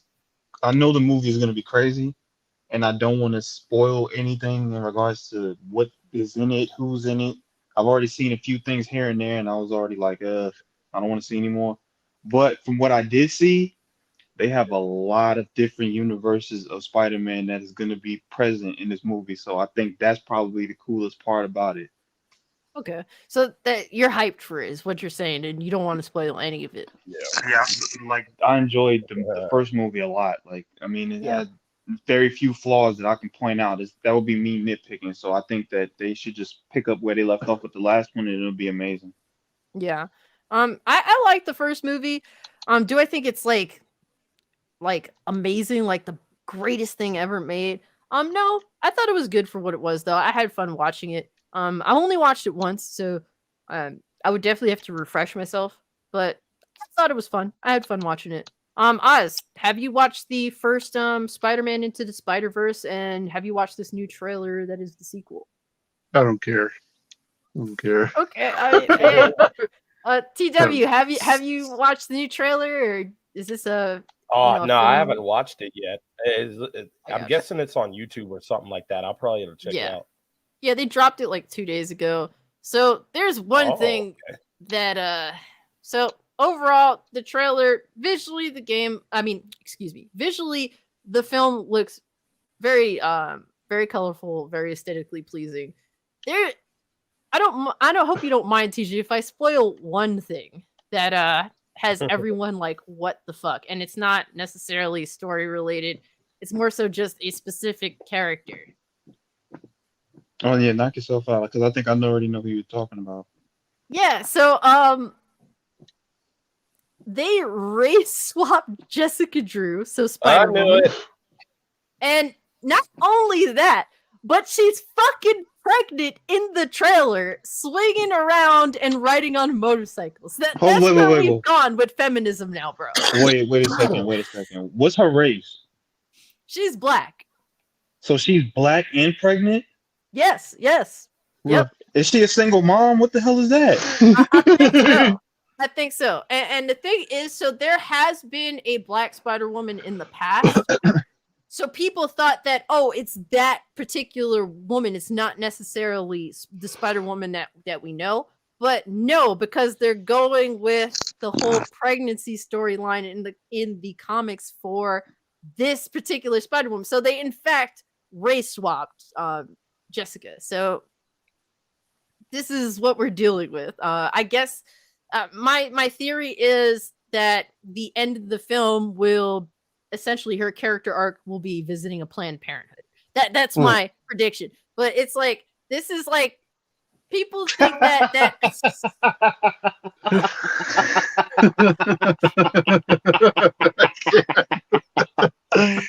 That's crazy, but that's accurate.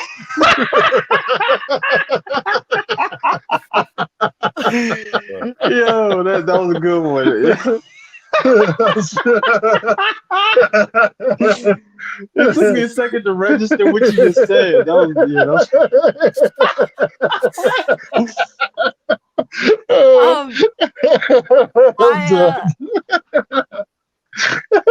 These people think that the next step of feminism is having women fight while pregnant.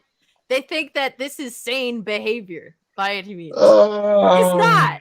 Like they actually, yeah, but the thing is, it's like with and this is a thing that's apparently present in Avatar 2 as well. There is a female that is pregnant that is a fighting warrior while pregnant, and it's just like, do you dumb motherfuckers think that this is feminism? Like this is what a woman who is pregnant would do. No, a woman that's pregnant realizes that my purpose right now is to preserve the next generation. So I'm not gonna go fucking try and save the world. I'm not gonna go and try and fight while being fucking 5, 6, 7 months pregnant. This bitch got a big ass belly. And mind you, at first, watching the trailer, I just thought she was a fat fuck. That honestly, that's what I thought. I was like, oh, they not only race swap You do body Spider-Woman. positivity. Yeah, that's what I thought. I was like, oh, not only did they race swap her, but they made her a fat pig too. Okay. I don't know, bro. This shit is this shit is crazy.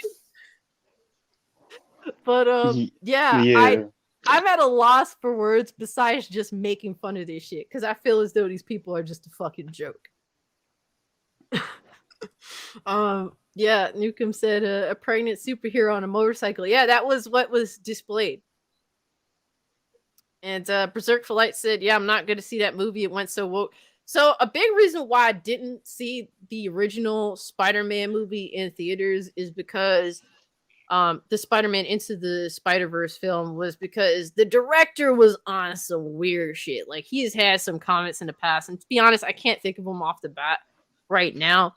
But the guy says some stuff that's clearly vitriolic towards white people, and it's just like, why don't you just make good films and be a good director and not say insane shit that shows malice?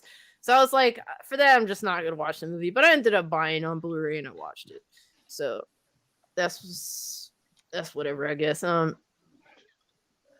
Anarchy said Mary Jane pregnant missions and Spider-Man 2.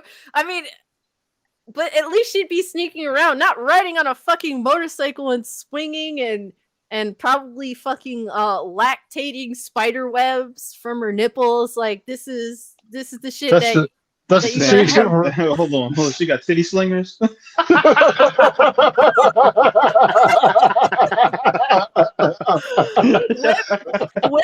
Whip. Yes, probably. Come and streak the Pornhub. Come and streak. I hate to see what happens when she twerks. All right. Said, dear God, no. Dear God, yes. This is the next step in woke feminism. Enjoy, bro. Enjoy, homie. Call her spotter thing tang. Right. Oh my God, Berserk! Spider please boo-boo. don't talk it into existence, bro. He said, "What's next? Ninja Turtles is gonna go." Well, please don't talk it into existence, man. I don't think I can handle Turtles, bro. Yes, you know how much that's gonna hurt not just me, but pretty much all of my friends, all of them. Yeah, that's gonna hurt. That would ruin me. I heard that they did race swap April and some shit though. So I mean, it's already here, I guess. So I don't know, bro. Yeah, they do. But yeah, I'm not surprised. So yeah, that's the shit that I seen. Am I gonna watch this Spider-Man movie? What is it? Spider-Verse 2, whatever the fuck, Across the Spider-Verse. Yeah, it's Across the Spider-Verse.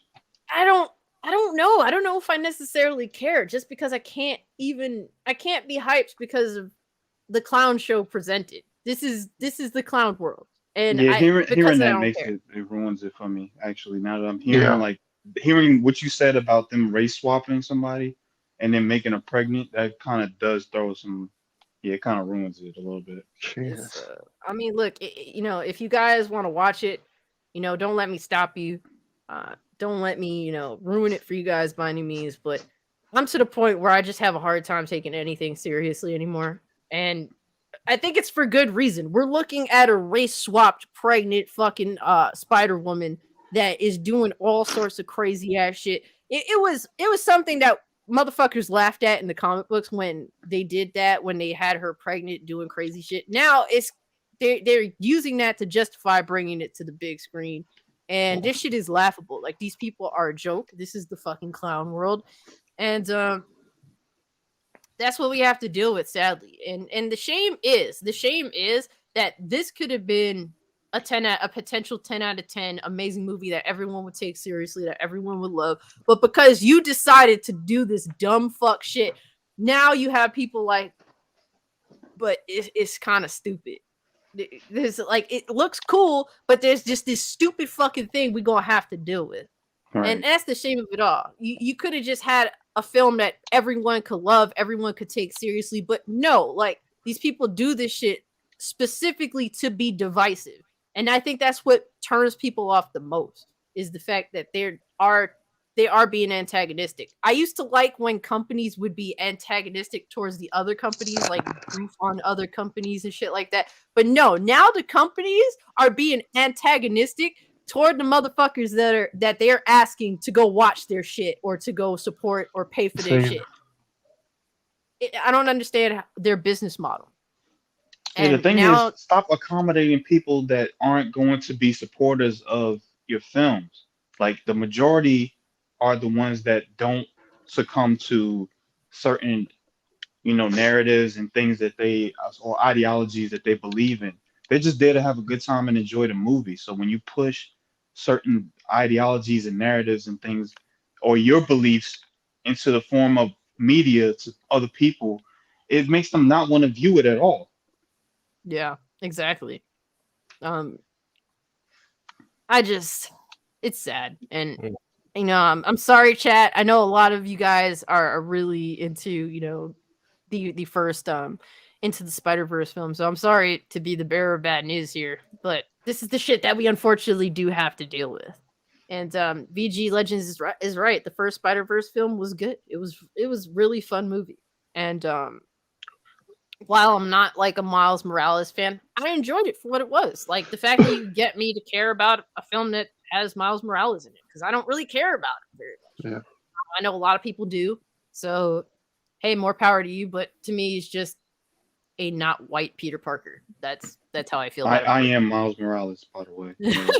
I mean, technically, yeah, because you are both black and Hispanic, so yeah. Right. And it's like I'm half Hispanic, and I don't really give a fuck about Miles. So Yeah, it's just the idea of I mean, it is like you said. He's basically like a black Peter Parker. I think that they did give some separation and going into a little bit of his heritage. I do appreciate those aspects, but outside of that, yeah, that's initially what it was he was just a black Peter Parker.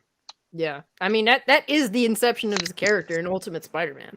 Because, well, if you guys didn't know, I'm sorry, it's been many years, but Peter Parker dies in Ultimate Spider-Man, so they use Miles as a replacement. So right, that's the reality of the situation. Oh, okay. Which they touched on in the first movie. Like he goes and visits Peter's grave, and then that's when the other version of Peter shows up. So like that was the ultimate like universe that took place in.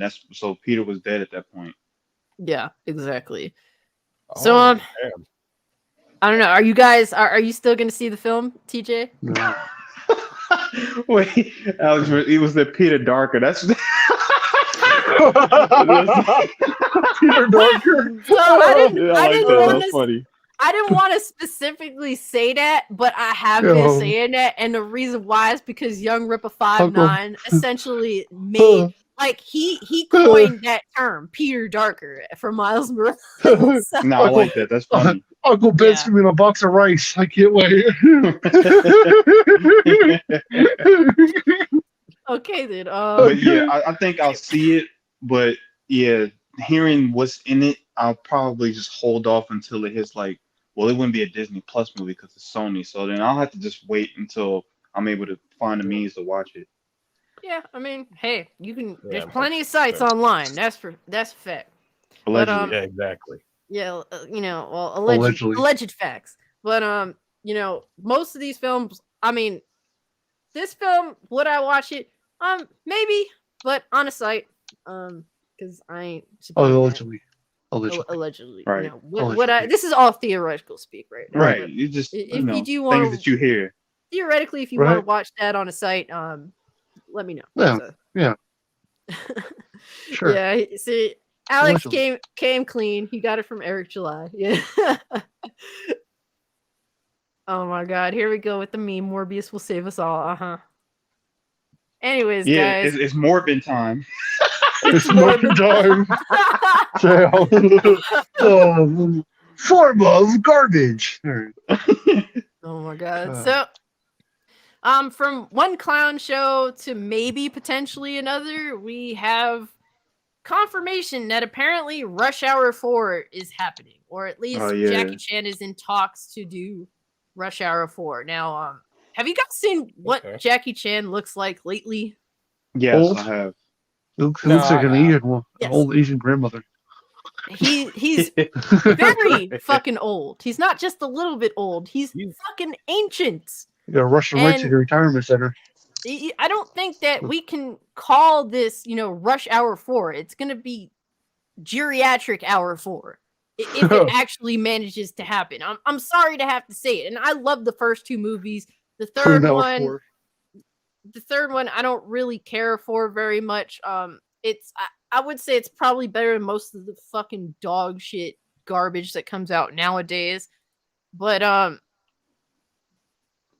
Rush Hour 4 is potentially happening, and my question is, why? I don't know. I don't Money? know. And just so you guys know, I'm gonna put it up here. That's what Jackie Chan looks like in modern day. Yeah. So That makes sense. yeah, I'm concerned. And Yeah, he the definitely thing- looks like an auntie. You know who he looks like? He looks like Miss Swan from Mad TV. He does. He does. Damn, Oh my bro. god, dude. Wow. Okay. Well, and it's like I guess Chris Tucker's coming back. Let me see. Let me pull this Of course he is. He ain't doing I nothing. hear. He ain't doing nothing else. I mean, one positive for Rush Hour 4 is apparently looking on the IMDb, the director that did the other films is also involved. So I mean, look, keeping it in the family sort of He is deal. Brett Ratner, right? Yeah. Let's see. Yeah, I think it is. Oh no, wait. So, excuse me, I must correct myself. It's actually not the director; it's the writer.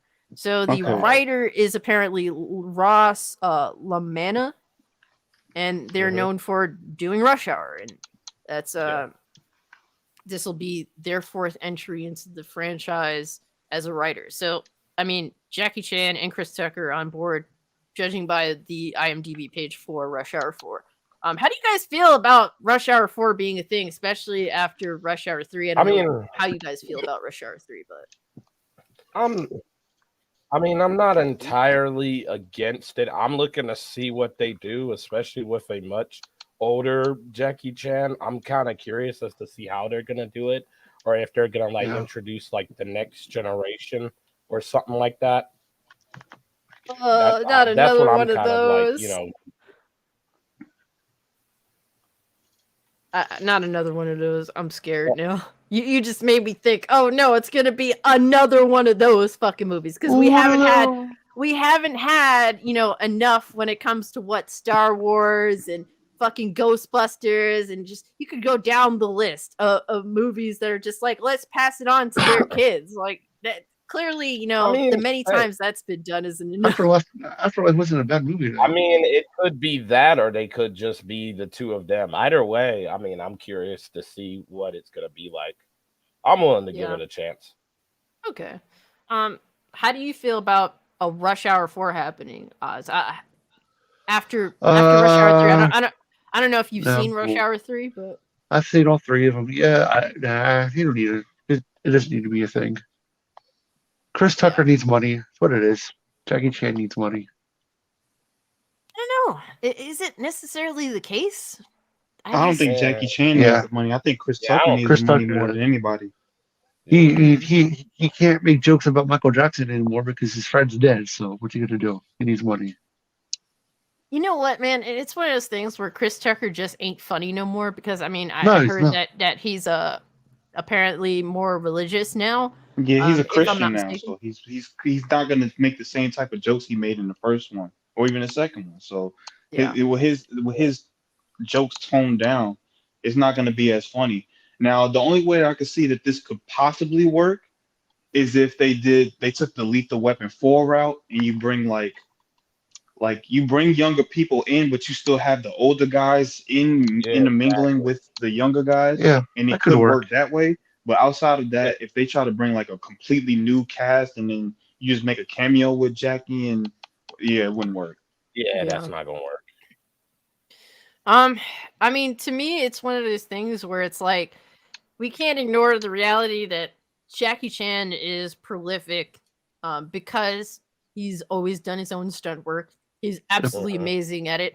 We've watched, after credits of plenty of movies. like Rumble in the Bronx and the Rush Hour movies, in which he does get hurt.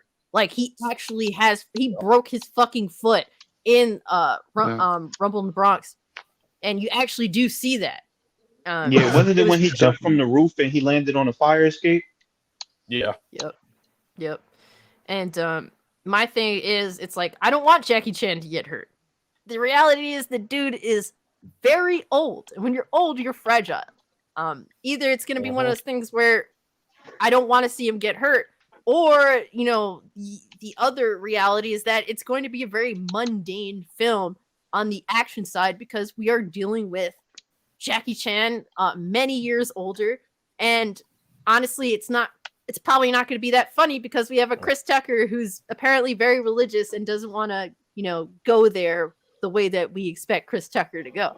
So what's the point of Rush Hour 4 is my question, besides maybe trying to get people to go out to the movie theater. But even then, I don't see Rush Hour 4 necessarily being a huge box office success if it does happen.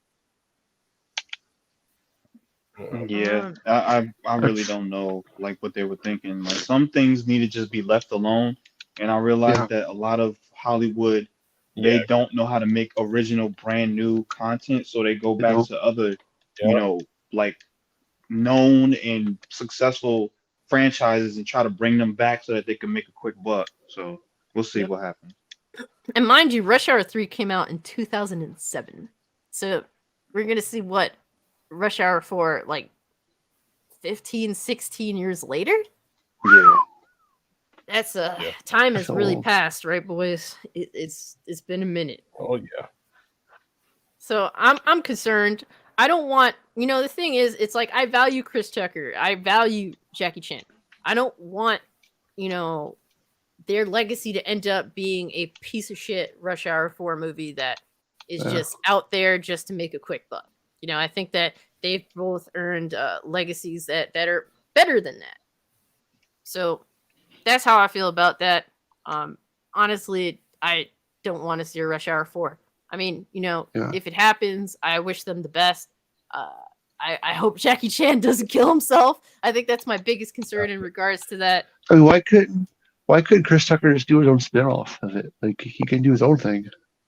You know what I mean? Like, why does Jackie Chan need to be there? You know, it's weird. I mean, but it's like, it's not Rush Hour unless you have them both. Yeah, that's true. That's how I feel. So you can't have one without the other. Because just the way they bounce off each other is interesting. So I don't really see Chris Tucker in an action movie. I don't know. Because he's more like, his thing is comedy, you know. So I don't know. Yeah. This is one of those things. And to be honest with you, not to be political, but I don't know if you guys know Jackie Chan's politics nowadays. And like I said, I respect the dude's past work. I own a lot of dude's past work. Police Story is some of my all-time favorite films in terms of action films. But this dude is diehard for the CCP. And knowing that now, I kind of just like, especially with how the protests are over there, how the people, the Chinese people have been mistreated by their own government. I kind of do feel a little bit, you know, some type of way, knowing that Jackie Chan is a CCP supporter. So I'm sorry, but that's just how I feel, especially with, you know, all the stuff that we are hearing about in China in regards to forced lockdowns and people literally protesting for their very lives and for their very future. So I honestly can't help but bring that up. So I don't know how you guys feel about that personally, if it doesn't matter to you or not, but yeah. Honestly, person's politics has never like really, you know, bothered me or anything like that, because I'm not on any side of the spectrum, so I could care less whether liberal or Republican. Right. But it's really more their, like, you know, character values and if they like bring good entertainment to me. Yep, I totally understand that. And for the most part, I do usually like feel the same way. But like for me, it's like I like China in regards to how they treat their own people. I'm highly Oh considering yeah, no, it. it's pretty shit up there. Yeah. So that's one of those things where I look at Jackie Chan now and I just don't feel the same way about him. Because it's like before, like we learned that he is indeed a Chinese Communist Party supporter. Everyone loved Jackie Chan. Like the dude just came off so down to earth, so likable, respectable, and it's like, but you kind of go for this government that is tyrannical, like honestly. So that Yep. it's something that it's hard for me to overlook at this point in modern day when I do see genuine injustice in that in China. So I don't know if you guys care about that or if you wanted to speak on that. If not, I guess we can move on. But Yeah. all right. So the last topic, the final topic of the night. And honestly, it was a big stink last night. But Henry Cavill came out yesterday and announced that, in fact, he will not be returning as Superman. Mind you, like 2 months prior, Warner That Brothers sucks. gave him the okay that, yes, you are indeed, going to be reprising your role as Superman. And let me bring up just what he said, so it's in his own words, because hold on. So my homie Rezi posted the Instagram message that Henry Cavill in fact posted, and he says, I have just had a meeting with James Gunn. Mind you, James Gunn is now responsible for the future of the DC film franchise, whatever you want to call it, the DC universe, DC cinematic universe. So he said, I have just had a meeting with James Gunn and Peter Safran, and it's sad news, everyone. I will, after all, not be returning as Superman. After being told by the studio to announce my return back in October prior to their hire, this news isn't the easiest, but that's life. The changing of the guard is something that happens. I respect that. James and Peter have built. I wish them and all involved with the new universe the best of luck and the happiest of fortunes. For those who have been by my side through the years, we can mourn for a bit, but then we must remember Superman is still around. Everything he stands for still exists, and the examples he set for us are still there. My turn to wear the cape has passed, but what Superman stands for never will. It's been a fun ride with you all, onward and upwards.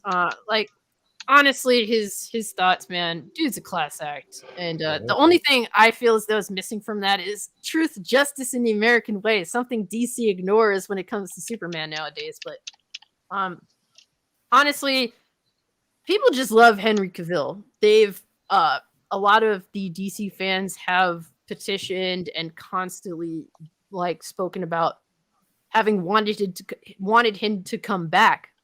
And Why? Well, because they feel as though he embodies the ability to play Clark Kent and Superman well. And in a sense, I do agree, but I just don't feel as though the Snyder films that he's involved in did a good job of showing that. So that's how I feel personally. I don't know if you guys feel as though Henry Cavill is just not Superman, or the movies didn't really showcase him well as Superman, or you just don't give a fuck entirely. I don't know if you guys want to chime in on your thoughts on that. What Yeah, made so I him didn't not see do it though? what happened. What made him not like drop from the role? And what made him not not want to do it? So Henry Cavill wanted to do it. He's very passionate about playing Superman.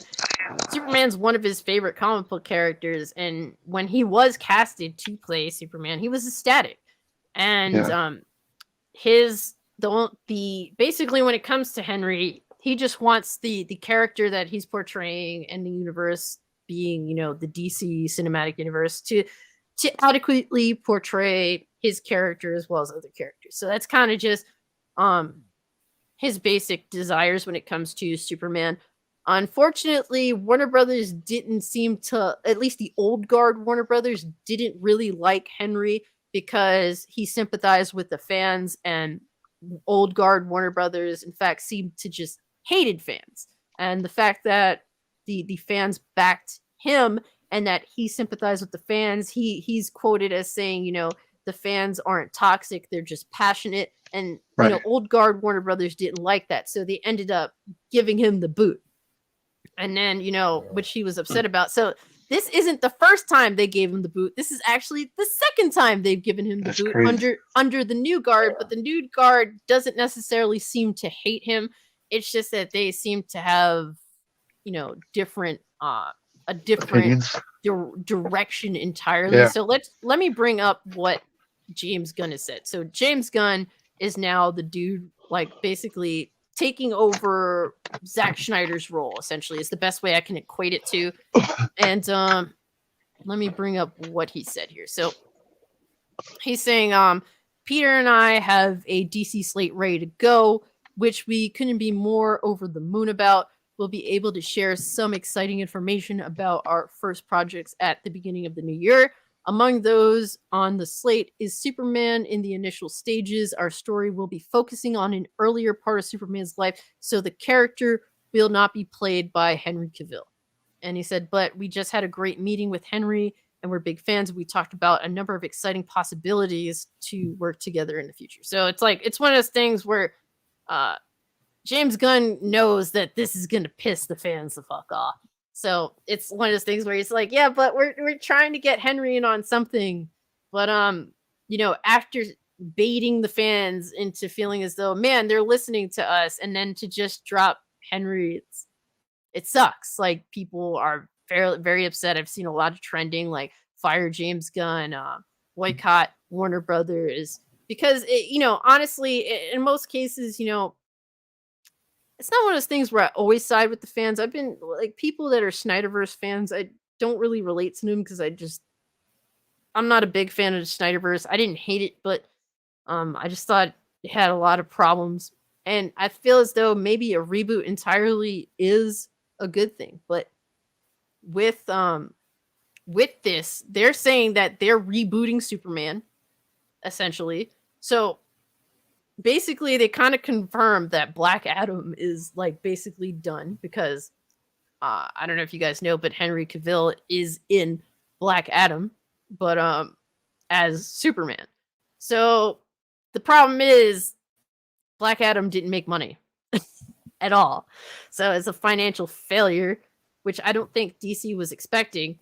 And because of that, Warner Brothers is making more adjustments than what they already have. They've already cut a lot of films and a lot of bullshit ass TV shows that only appeal to woke dumbasses, if I'm completely honest. They cut a lot of that bullshit out. So a lot of the fans that are fans of, the products, the actual source material and such, they felt as though, man, Warner Brothers is listening to us. They're bringing back Henry, and then they just dropped him. So another thing to add to the situation as well is that apparently Wonder Woman 3 is canned. There's a lot of other films that have been canned, like the Batgirl bullshit. But I guess the main 3 is the best to discuss. Like, Wonder Woman 3 is not happening. So maybe Gal Gadot also isn't returning. I know that they had some form of dispute with Patty Jenkins in regards to basically the way that she wrote Wonder Woman 3. From what I heard, apparently Warner Brothers didn't like it, and they said change this and that. And apparently, supposedly she said basically go fuck yourself and was being snarky. So they just said, well, fuck you, we're just dropping you in this bullshit ass movie anyway. That seems to be the case. Damn. Yeah, and the icing on the cake, in regards to this situation, is these are the confirmed Superman movies. So James Gunn said, a young Clark Kent movie in his early days as a reporter is a film that is greenlit. But the Ta-Nehisi Coates movie with J.J. Abrams being a Black Spider-Man film is also still a go. So yeah, there's a lot of changes, but some people, I don't know if you guys know who Ta-Nehisi Coates is. No, I don't know who Nah. that is. So from my limited knowledge, and my limited knowledge basically has made me avoid this dude like the fucking plague. Ta-Nehisi Coates is a dude that he wrote novels, and then, you know, DC was just like, you know, DC Comics was like, please come write comic books for us, you know. We love you because, well, you're not white, so please come write comic books for us and we'll let you do whatever you want to do. And Ta-Nehisi Coates basically is just like, okay, I'm going to make a lot of woke bullshit ass comics. And this is the dude that and Bounty into Comics reported on this one. One example of the type of dude this guy is that he made direct reference to Jordan Peterson being the Red Skull when he did write for Marvel. Oh yeah, okay, I know who that is. Yeah, I do know and who that is. the concern with him as a writer for this Black Superman movie is the reality that he can't seem to keep his own politics, his political adversaries out of his writing. Because I just said that earlier. he's mentally deranged, political lunatic. So that's why that's probably the biggest reason why I don't give a fuck about this Spider-Man movie that he's behind. And also the fact that J.J. Abrams is involved. I think one of the dudes in Hollywood that has fallen upwards for so long basically made directed a bunch of piece of shit ass movies that are just like nonsense. I think he's great at making nonsense and stealing ideas from everyone. So those two individuals behind this Black Spider-Man movie, to me, I don't give a fuck about. But yeah, I don't know how you guys feel about Henry Cavill. Are you guys upset that Henry is out? And what are your thoughts on the future of the DC the DC film universe? Honestly, yeah, I mean, I never really knew much about Henry Cavill, but yeah, he played a good. I've never been into Superman myself, but I mean, yeah, he played a good like Superman for what I've seen, at least anyway, and stuff like that. I mean, I mean, it sucks, but I understand that things also change too. The Black Superman, I don't know. I guess it's one of those things. Maybe I'm not gonna necessarily see the movie like, you know, when it like premieres or anything, but I don't know. Maybe I'll see what happens. I'm never like upset whenever characters get like race swapped or anything like that. It's like as long as it's good, like I mean, it'd be as long as it doesn't like hurt the integrity or like the real, like if it doesn't make sense, like for example, like if Liu Kang got race swapped with like a black guy, then you know, then it'd be like, well, what the fuck? Yeah. But if it's like someone like Superman, it's like, yeah, in most media he was known for being white, but it's like there's nothing set in stone that he's white. So I don't really, yeah. So it doesn't bother me, but I don't know. As long as they don't screw it up too bad. But with the guy that you mentioned, the director or writer or whatever, bringing his politics into it, that worries me because that's the biggest problem I have with media now is people bringing politics, both liberal and just like otherwise. It's just everything's got to be fucking political take. Absolutely everything. Okay. I'm sick of it from both sides. It's like Okay, I'm sick then I of, you know, like liberals, whatchamacallit, complain like, you know, yeah, I'm sick of the liberals like inserting like their bullshit into it, but I'm also kind of sick of like the other people like complaining whenever there's like even the slightest bit of change, even if like, I mean, as long like even the slightest bit of change. Yeah, so I'm sick of it from really both sides. Yeah, but sorry, Alex, you can go ahead. That's okay. But then if they're going to do this a race swap for Superman, well, there needs to be a race swap for Steel too, because they're going to make Superman black. They make Steel white. And it's fair. Yeah. I mean, it's one of those things where there's been like different Supermen, I guess you could say. So I don't really. My thing is, it's like you guys want to make, you know, an alternative Superman that, you know, is black, but you guys can't even get Clark Kent right. Like, can we just get like Who Clark do you Kent think right are, first? Like, who's going do to be I Superman now though? some young stud, I guess. Michael B. Jordan. Why not the why not The Rock? I would be kind of I would be kind of pissed off if I mean, I was The because Rock. Like, why not me? The Rock is well, old. The Rock is not only Hey. just old, but the Rock can't make box office money. Black Adam has proven that. Black Adam was a movie where they confirmed that The Rock was playing Black Adam when I was in my first year of college. That was like a long fucking time ago. Many, many years ago.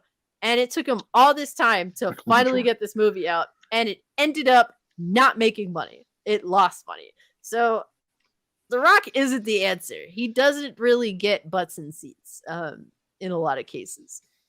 That has proven in the past. So, yeah, the two films that are on the table is Black Superman by J.J. Abrams and Ta-Nehisi Coates, as well as a younger superhero, Superman that so far we don't know the race, but we're assuming it's going to be young Clark Kent playing the character. So I don't know who the fuck's going to play Superman. Yeah, we don't know, and they have said that it won't be an origin story either. Thankfully. Yes.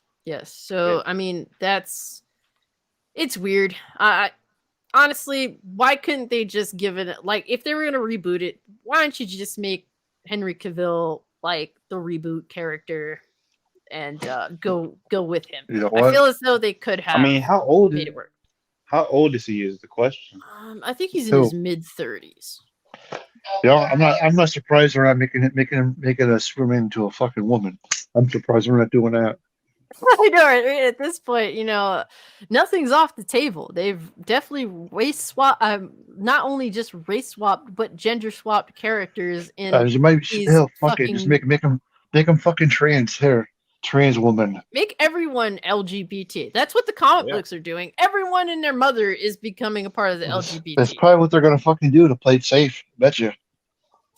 Let me see. I'm looking for Henry's age here. He's about to be 40, so he definitely is a bit on the older side.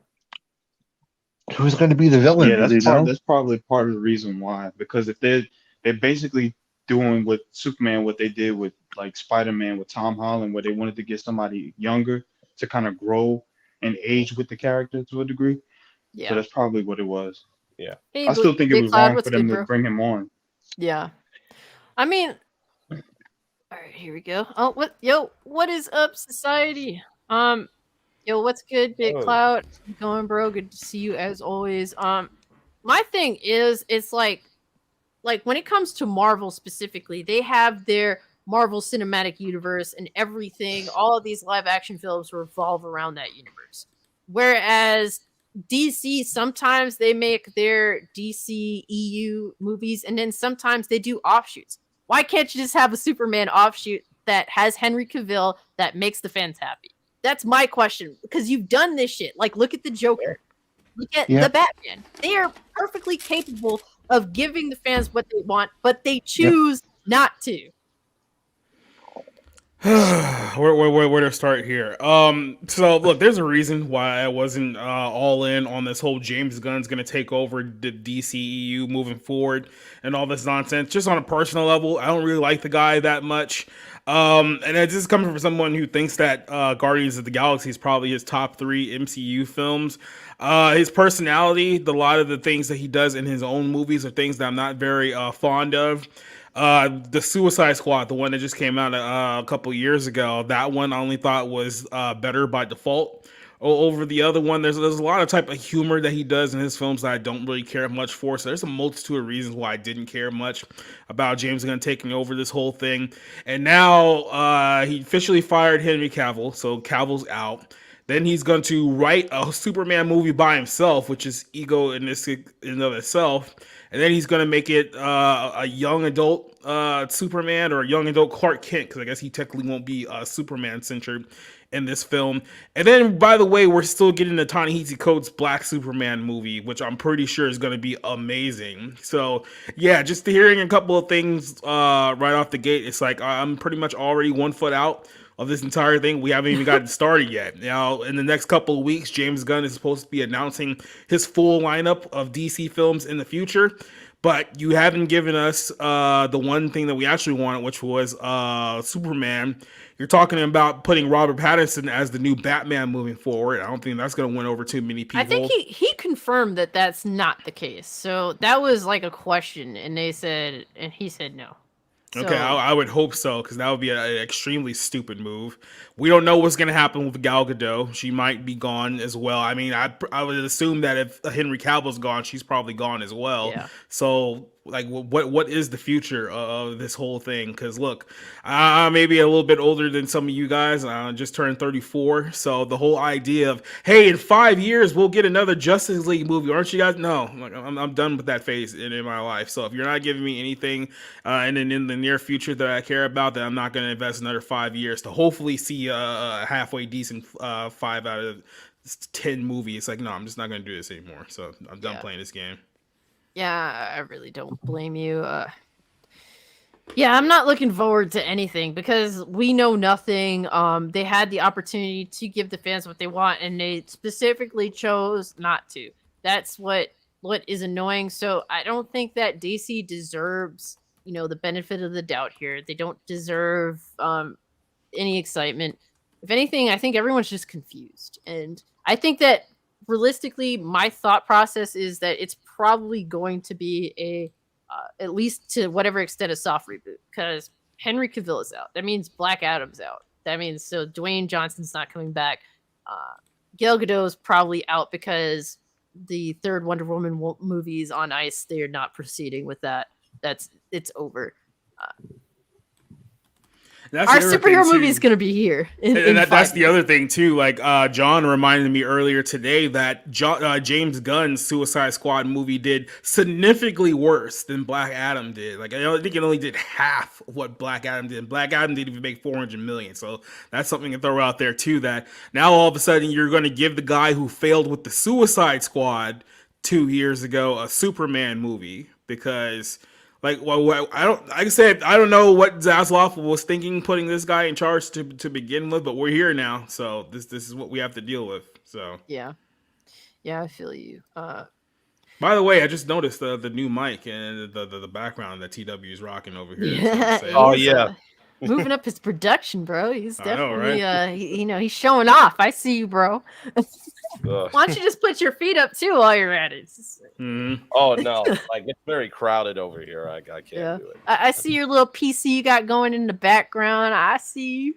Oh no, that's a green screen, right? Yeah, I got you. Yeah, well, I don't have anything like lie through your teeth. Yeah, that's a literal green screen. I don't have anything that powerful, not yet anyway. Not yet. You're working on it. I got you. Are you gonna get the Steam Deck?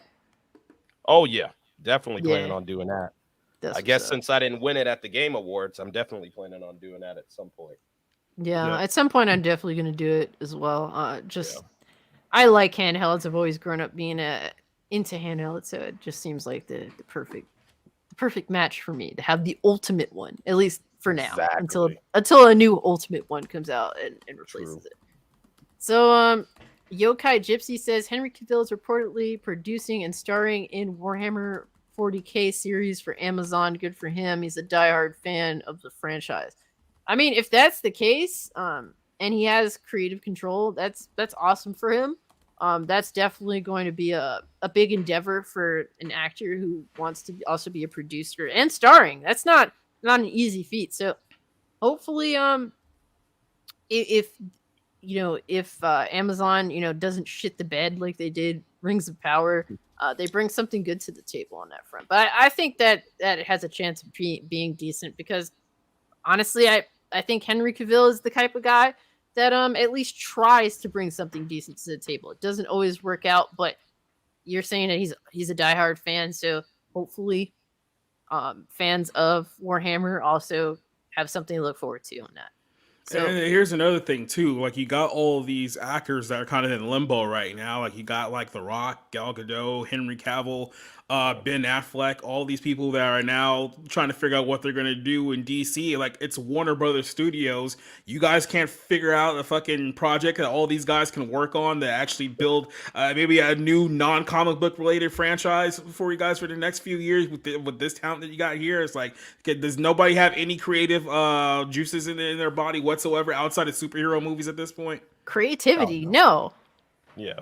Look, not. at this point, unless I think DC is in a position where they can find the next best thing. Like, what is after the superhero film? I feel as though they're perfectly capable of being the ones that find the next best thing, but are they actually like adventuristic in any way, shape, or form to like actually put money on the line and trying to do? I don't think so. I don't think that they give a fuck, and they're just gonna milk this shit to the ground. And DC's gonna hurt the worst of all because their movies don't make money. You know, like they've always been not happy with the financial stats of their DC cinematic universe. And it's crazy to me that we have that despite all that, we still have movies that coming out like this Black Spider-Man movie with J.J. Abrams, who's a fucking piece of shit director, and Ta-Nehisi Coates, who's a piece of shit writer. And then Just a piece of shit in general. Well, yeah, that too. But also we have the bullshit ass The Flash movie that also is still a thing. Like, I don't understand. Like, are you guys gonna reboot or not? Like, what the fuck? Are you gonna pick and choose?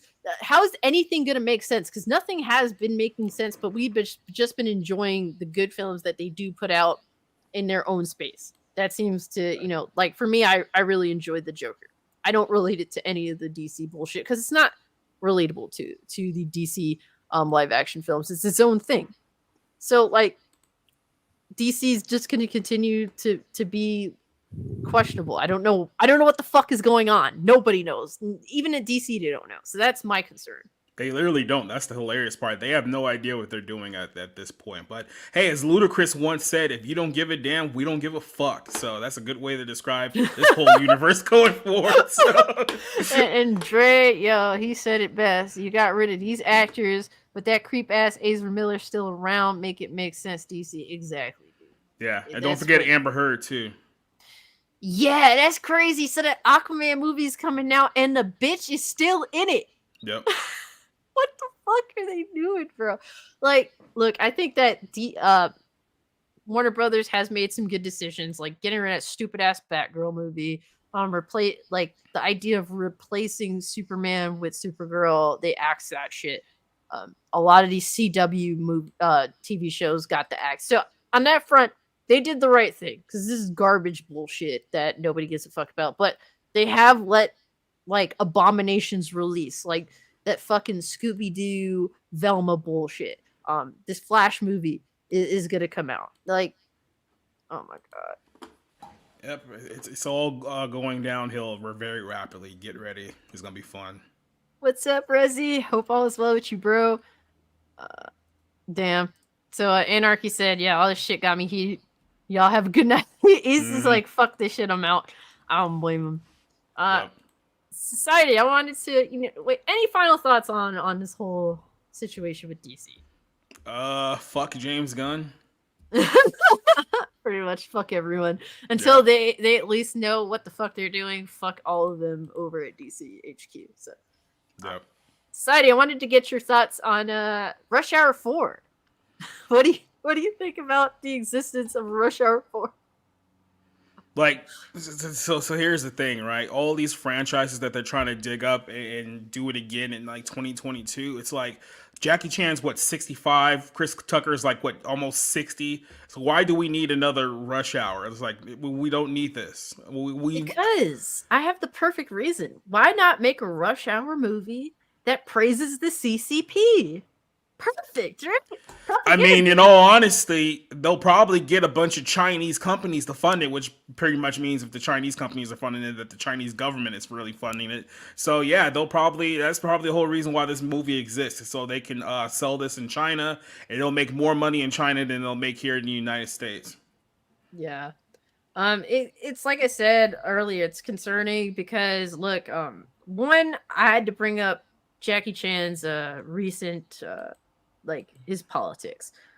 With all the shit, with the way the Chinese government treats its people, being a CCP supporter doesn't sit right with me. And it's sad because I think Jackie Chan was one of the most likable individuals in Hollywood for a really long time. Like, I never heard anyone say anything bad about Jackie Chan. And then he's like, yeah, I actually love the CCP. Yeah, live on CCP. And it's just like, well, okay then.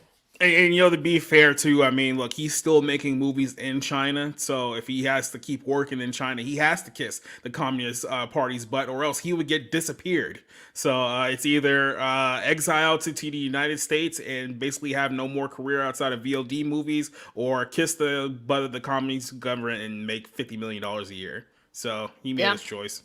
Yeah, and you know what? And you bring up a good point that I didn't even think of, and from that perspective, I also do get it, but we also have to acknowledge that Jackie Chan is the type of actor, he does all his stunt work. He's been prolific at that. Everyone absolutely praises and adores him for putting himself at risk, and we've seen in plenty of films him being injured, sometimes severely, like Rumble in the Bronx, where he broke his fucking foot. And he still said, fuck it, I'm going to finish this movie. Like, that's the type of guy Jackie Chan is, and, you know, the thing is, reality is he's an older guy now. It's going to result in either him not living up to, you know, what he's known for, and Rush Hour being, you know, a shitty action movie, a you know, really dumbed down action movie because Jackie Chan's an older guy, and also a very less funnier Rush Hour film because Chris Tucker is not a funny guy anymore because he's religious now. So that's like the, you know, the negatives there, or like, you know, I hope not. Jackie Chan maybe getting hurt on set. That's the last thing I ever want to see, man. Like, I don't really see the point of a Rush Hour 4, personally.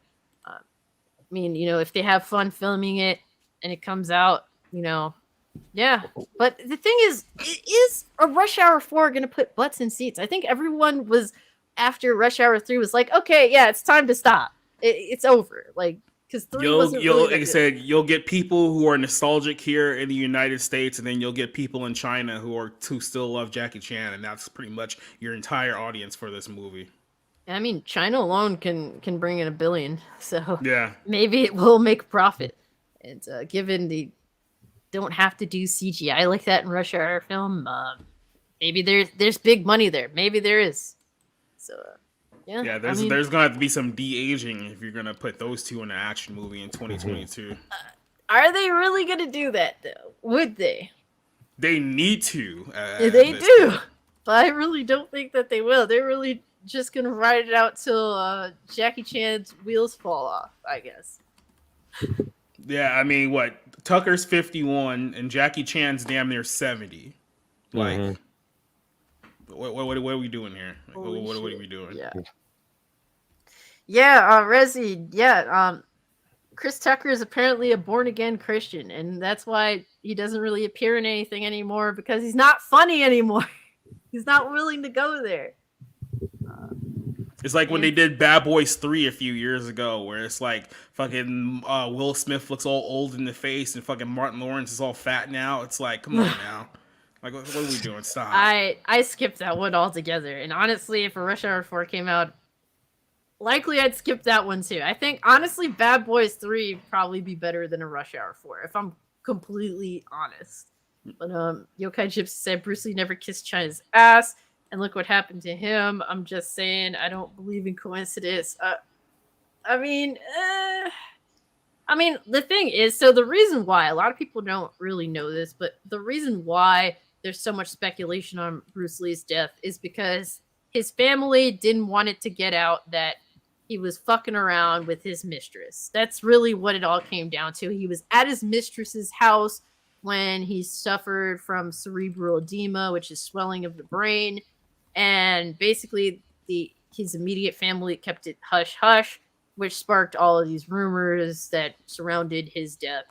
And that's why a lot of people believe a lot of things. But personally, I'm pretty certain, as someone that's followed Bruce Lee essentially my entire life, I'm pretty sure he just simply died of cerebral edema from a sort of reaction he had from taking a pill. And that's pretty much, sadly. I mean, everyone fucking Every, but everyone wants to believe that their their hero went out like a badass. Yeah. And if you're a fan of Bruce Lee, that's not the case. If you're a fan of Jimi Hendrix, that's not the case. Like No. it doesn't always end up like that, So it just is what it is. And that's all that it is, sadly. So yeah. Nuke Dukem says Hollywood is home of creative bankruptcy.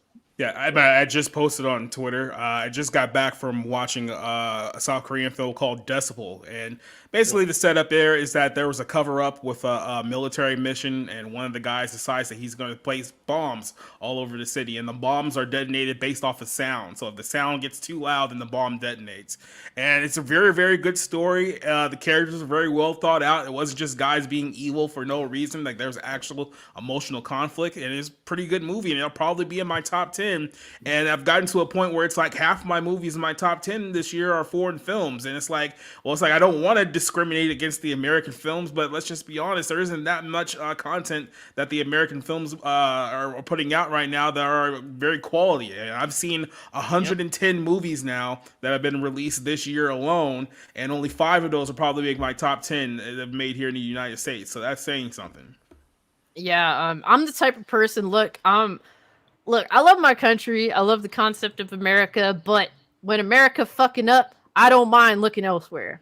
Yeah. Because I ultimately believe that if I support something else, America be like, oh shit, these motherfuckers ain't watching our shit anymore. We actually have to compete now. Yeah. So that's why, like, for me, I hate the mass majority of American music. I think all of it, that the modern music is garbage when it comes to America. So I literally listen to a bunch of K-pop. That's the only new music I listen to. That and Nas. That's literally pretty much it. So yeah, that's how I personally feel when it comes to that. Definitely there's some great shit out there. And unfortunately America ain't making none of it.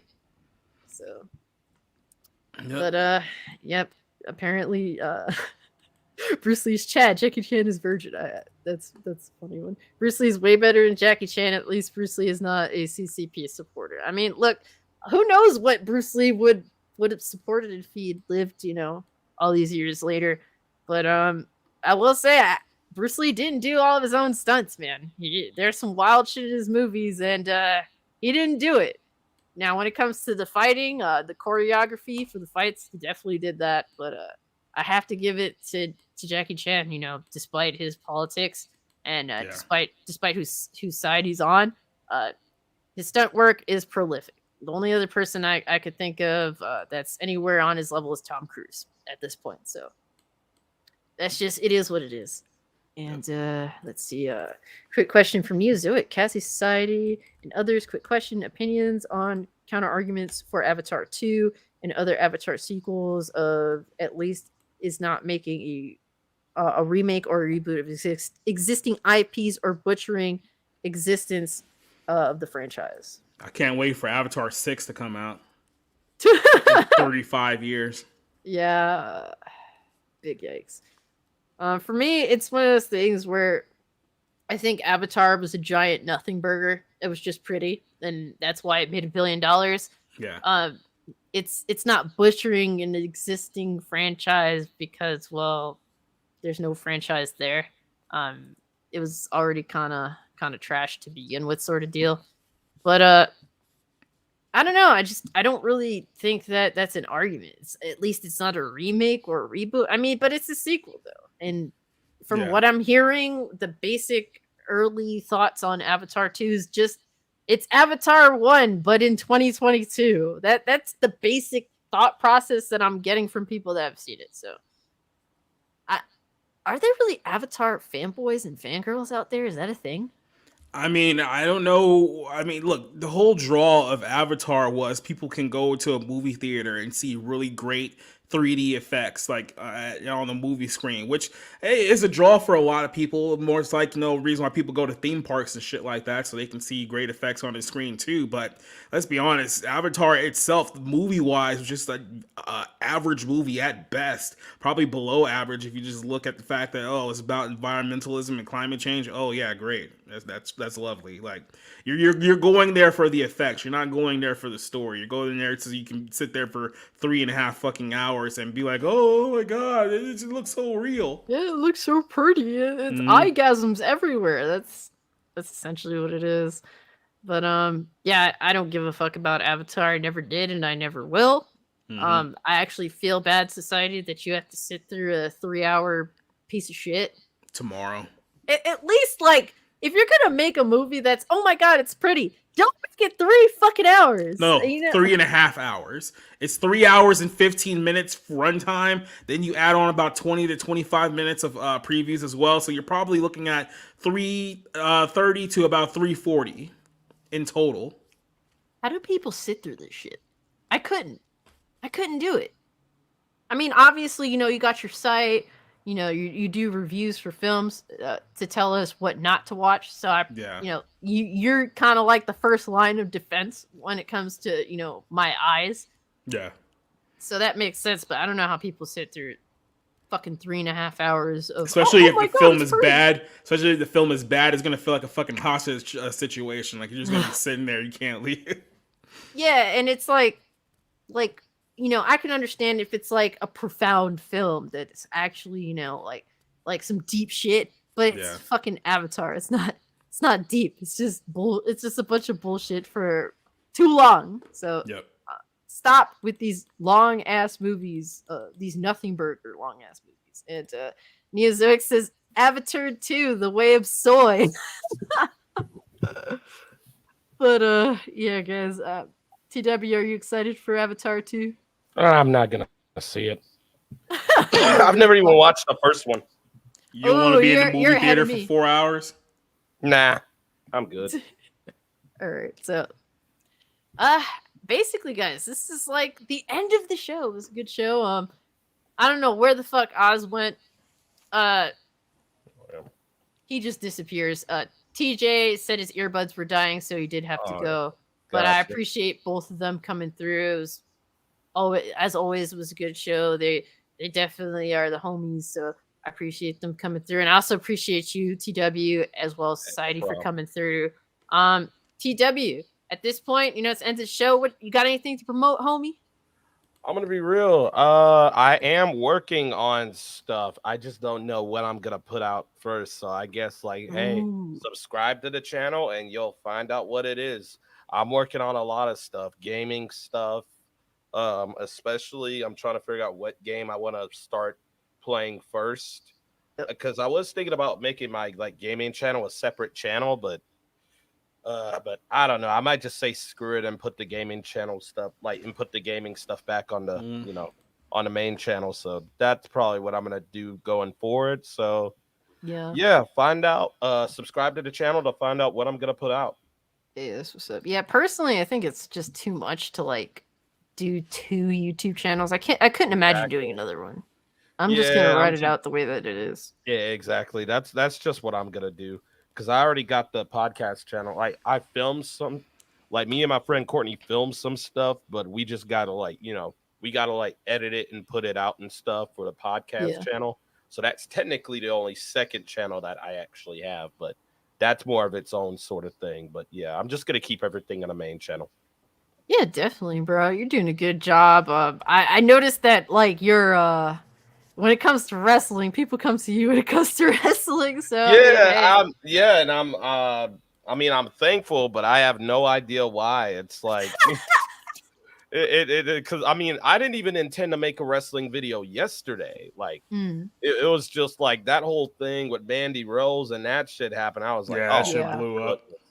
Yeah, definitely. I gotta work on an article for Bounding about that too, about how the whole thing fell apart too. So that's Damn, I got you. Well, definitely keep doing what you're doing, bro. I do love checking out your channel, especially with honestly, when you do the smash or pass, just because I know some motherfucker gonna be mad about that. Oh, Yep. dude, oh my god, the comments I get from these fucking these fucking brainlets. I swear to God. Oh, you wouldn't smash real ripping? No. No, No. I don't like chicks with dicks.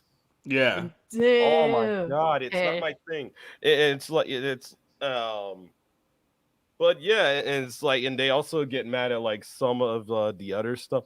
Dude, what's crazy is like I don't know. I'm almost, because I got this buddy named Destructor. He does this series on like stupid comments. Mhm. Yeah, I'm almost kind of thinking of doing some shit like that myself. do 'Cause it. I get some of the dumbest comments ever, bro. It's Yeah. like fucking hilarious. But I don't know. One last thing that I will say is hashtag fuck Triple H. Let's get that spreaded. I Let's agree get with that. so around. so one of my favorite YouTubers is Eric D. July, and a lot of like his old videos used to be quote unquote monetize the haters, and I was definitely I love to watch those. So hey, fuck them, right? Oh, yeah. Monetize it. Yeah. People say Gotcha. some crazy ass shit to me, so it's like, hey, I'm just gonna make fun of you, and it's easy content. So Oh, I but- just send them the link. Like that's literally I send them the link to my outro. It's like you would be surprised the way they get mad. So, oh, you're not gonna make an argument? To quote the greatest wrestler, one of the greatest wrestlers in my opinion, my favorite, the 5-time WCW champion. You damn Skippy Hippie. I'm not gonna make no fucking argument. You're getting an outro from me. Like that's what you're getting Gotcha. and nothing more. Like that's it. Gotcha. Hey, hell yeah. But yeah, so we got Society. I appreciate you coming through. What you got going on, bro? I got a couple of articles I gotta wrap up for Bounding tonight. I'm gonna be spending pretty much the entire weekend on movies and articles. So in between there, we've got a few videos coming up on the YouTube channel. So subscribe on YouTube. Monday we'll be reviewing Avatar 2. Tuesday is the bar room. I think this Saturday I'm supposed to be doing the retro wave, so we'll be working on that one on a Saturday night as well. And then January 2nd, we'll be doing our best and worst of the year. So we got some good critics lined up for that one. Rob, Rick will be there. Sarah will be there. Christian Toto will be there. Chris Son is also going to be there as well. So we should have a fun night there in a few weeks. But until then, I'm just going to be swamped catching up on movie reviews. All right, this Oh, subs. and one more thing I just want to read to you guys right here. Just read this headline on Twitter. James Cameron is rumored to have handed in a 9-hour cut of Avatar 3 to Disney. He wants to do the VDX for all 9 hours before cutting it down. Who the hell's sitting 9 hours? Oh my god. This man needs to be shot. This man needs to be shot. Holy shit. Yo, TJ, I'm surprised you came back. Yeah, Did man. you charge your bus? Yeah, I charged him for a quick second. Y'all wrapping up, right? Yeah, we wrapping up. Do you have anything you want to say to the chat? Are you finally gonna promote your YouTube channel? No, I won't be doing that. All right. Any famous last words to the chat then? Yeah. So I think by the next time we come back, I should be done with Fallen Order if I don't drop it. And then I think the next game will be either River City Girls or I'll just be waiting until Dead Space Remake comes out. That's what's up. River City Girls is a weird ass game. Like it's like it's one of those games where it's like obviously it's it's obvious what kind of game it is, but it also has like these objectives in it. And me and my friend were playing it over at our house, and we were just like two dumbasses. I had to Google search like how to get this objective done, and was like, this game makes me feel stupid. And this is why I appreciate TMNT, because it's just straight up just beat the fuck out of everyone. But River City Girls is really a fun game. It is, for sure. But that's awesome. Definitely, I appreciate you coming through. I did have to say, like, I don't know where Oz went, and TJ, your earbuds died, so I did throw out appreciations towards you guys. But for me personally, just real quick, I always got something going on the YouTube channel, so always stay tuned for that. In 2 weeks, we'll be back with another 2REAL4FEELS podcast, and we're still not going to give a fuck about anyone's feelings. If anyone, obviously, that's been on the panel wants to come back, always welcome to. And yeah, just stay tuned. Like this video if you can. I really do appreciate it. If you haven't subscribed, man, subscribe. Check out what we got going on here. It's always a good time. I mostly like to make it, be with like this 2REAL4FEELS podcast is like the homies hanging. That's really that's how I like to do it. That's what makes it fun to me. It's what makes it like kind of different.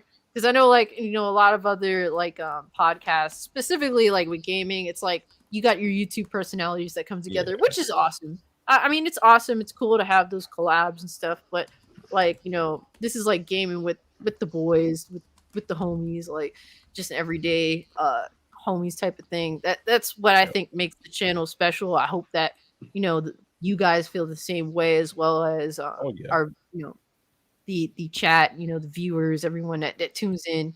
I hope that you guys get a kick out of it, and I enjoy doing it. It's a lot of fun. It's a lot of anxiety, and I try to be on my P's and Q's and be ready. So I hope that I do a good job with that for you guys. If you want to talk to me personally, you could always hit me up on Twitter. Obviously, I posted Society's YouTube as well, TW. So please check out their channels. They always got something cool going on. I'm on Society's Barroom podcast, where honestly shit pops off. So it's always cool. It'd be good to see more of you guys there. And basically, we always got something going on. So I really do, I really would advise you guys to check out what everyone else got going on, because honestly, that's all the fun of it all for me. I love hanging out with you guys. So check it out. Oh Yes. And don't be afraid to suggest me some games like that y'all want me to play. I'll probably be looking for stuff in my Steam playlist, but yeah, don't be afraid to suggest me some shit y'all want me to play for the first.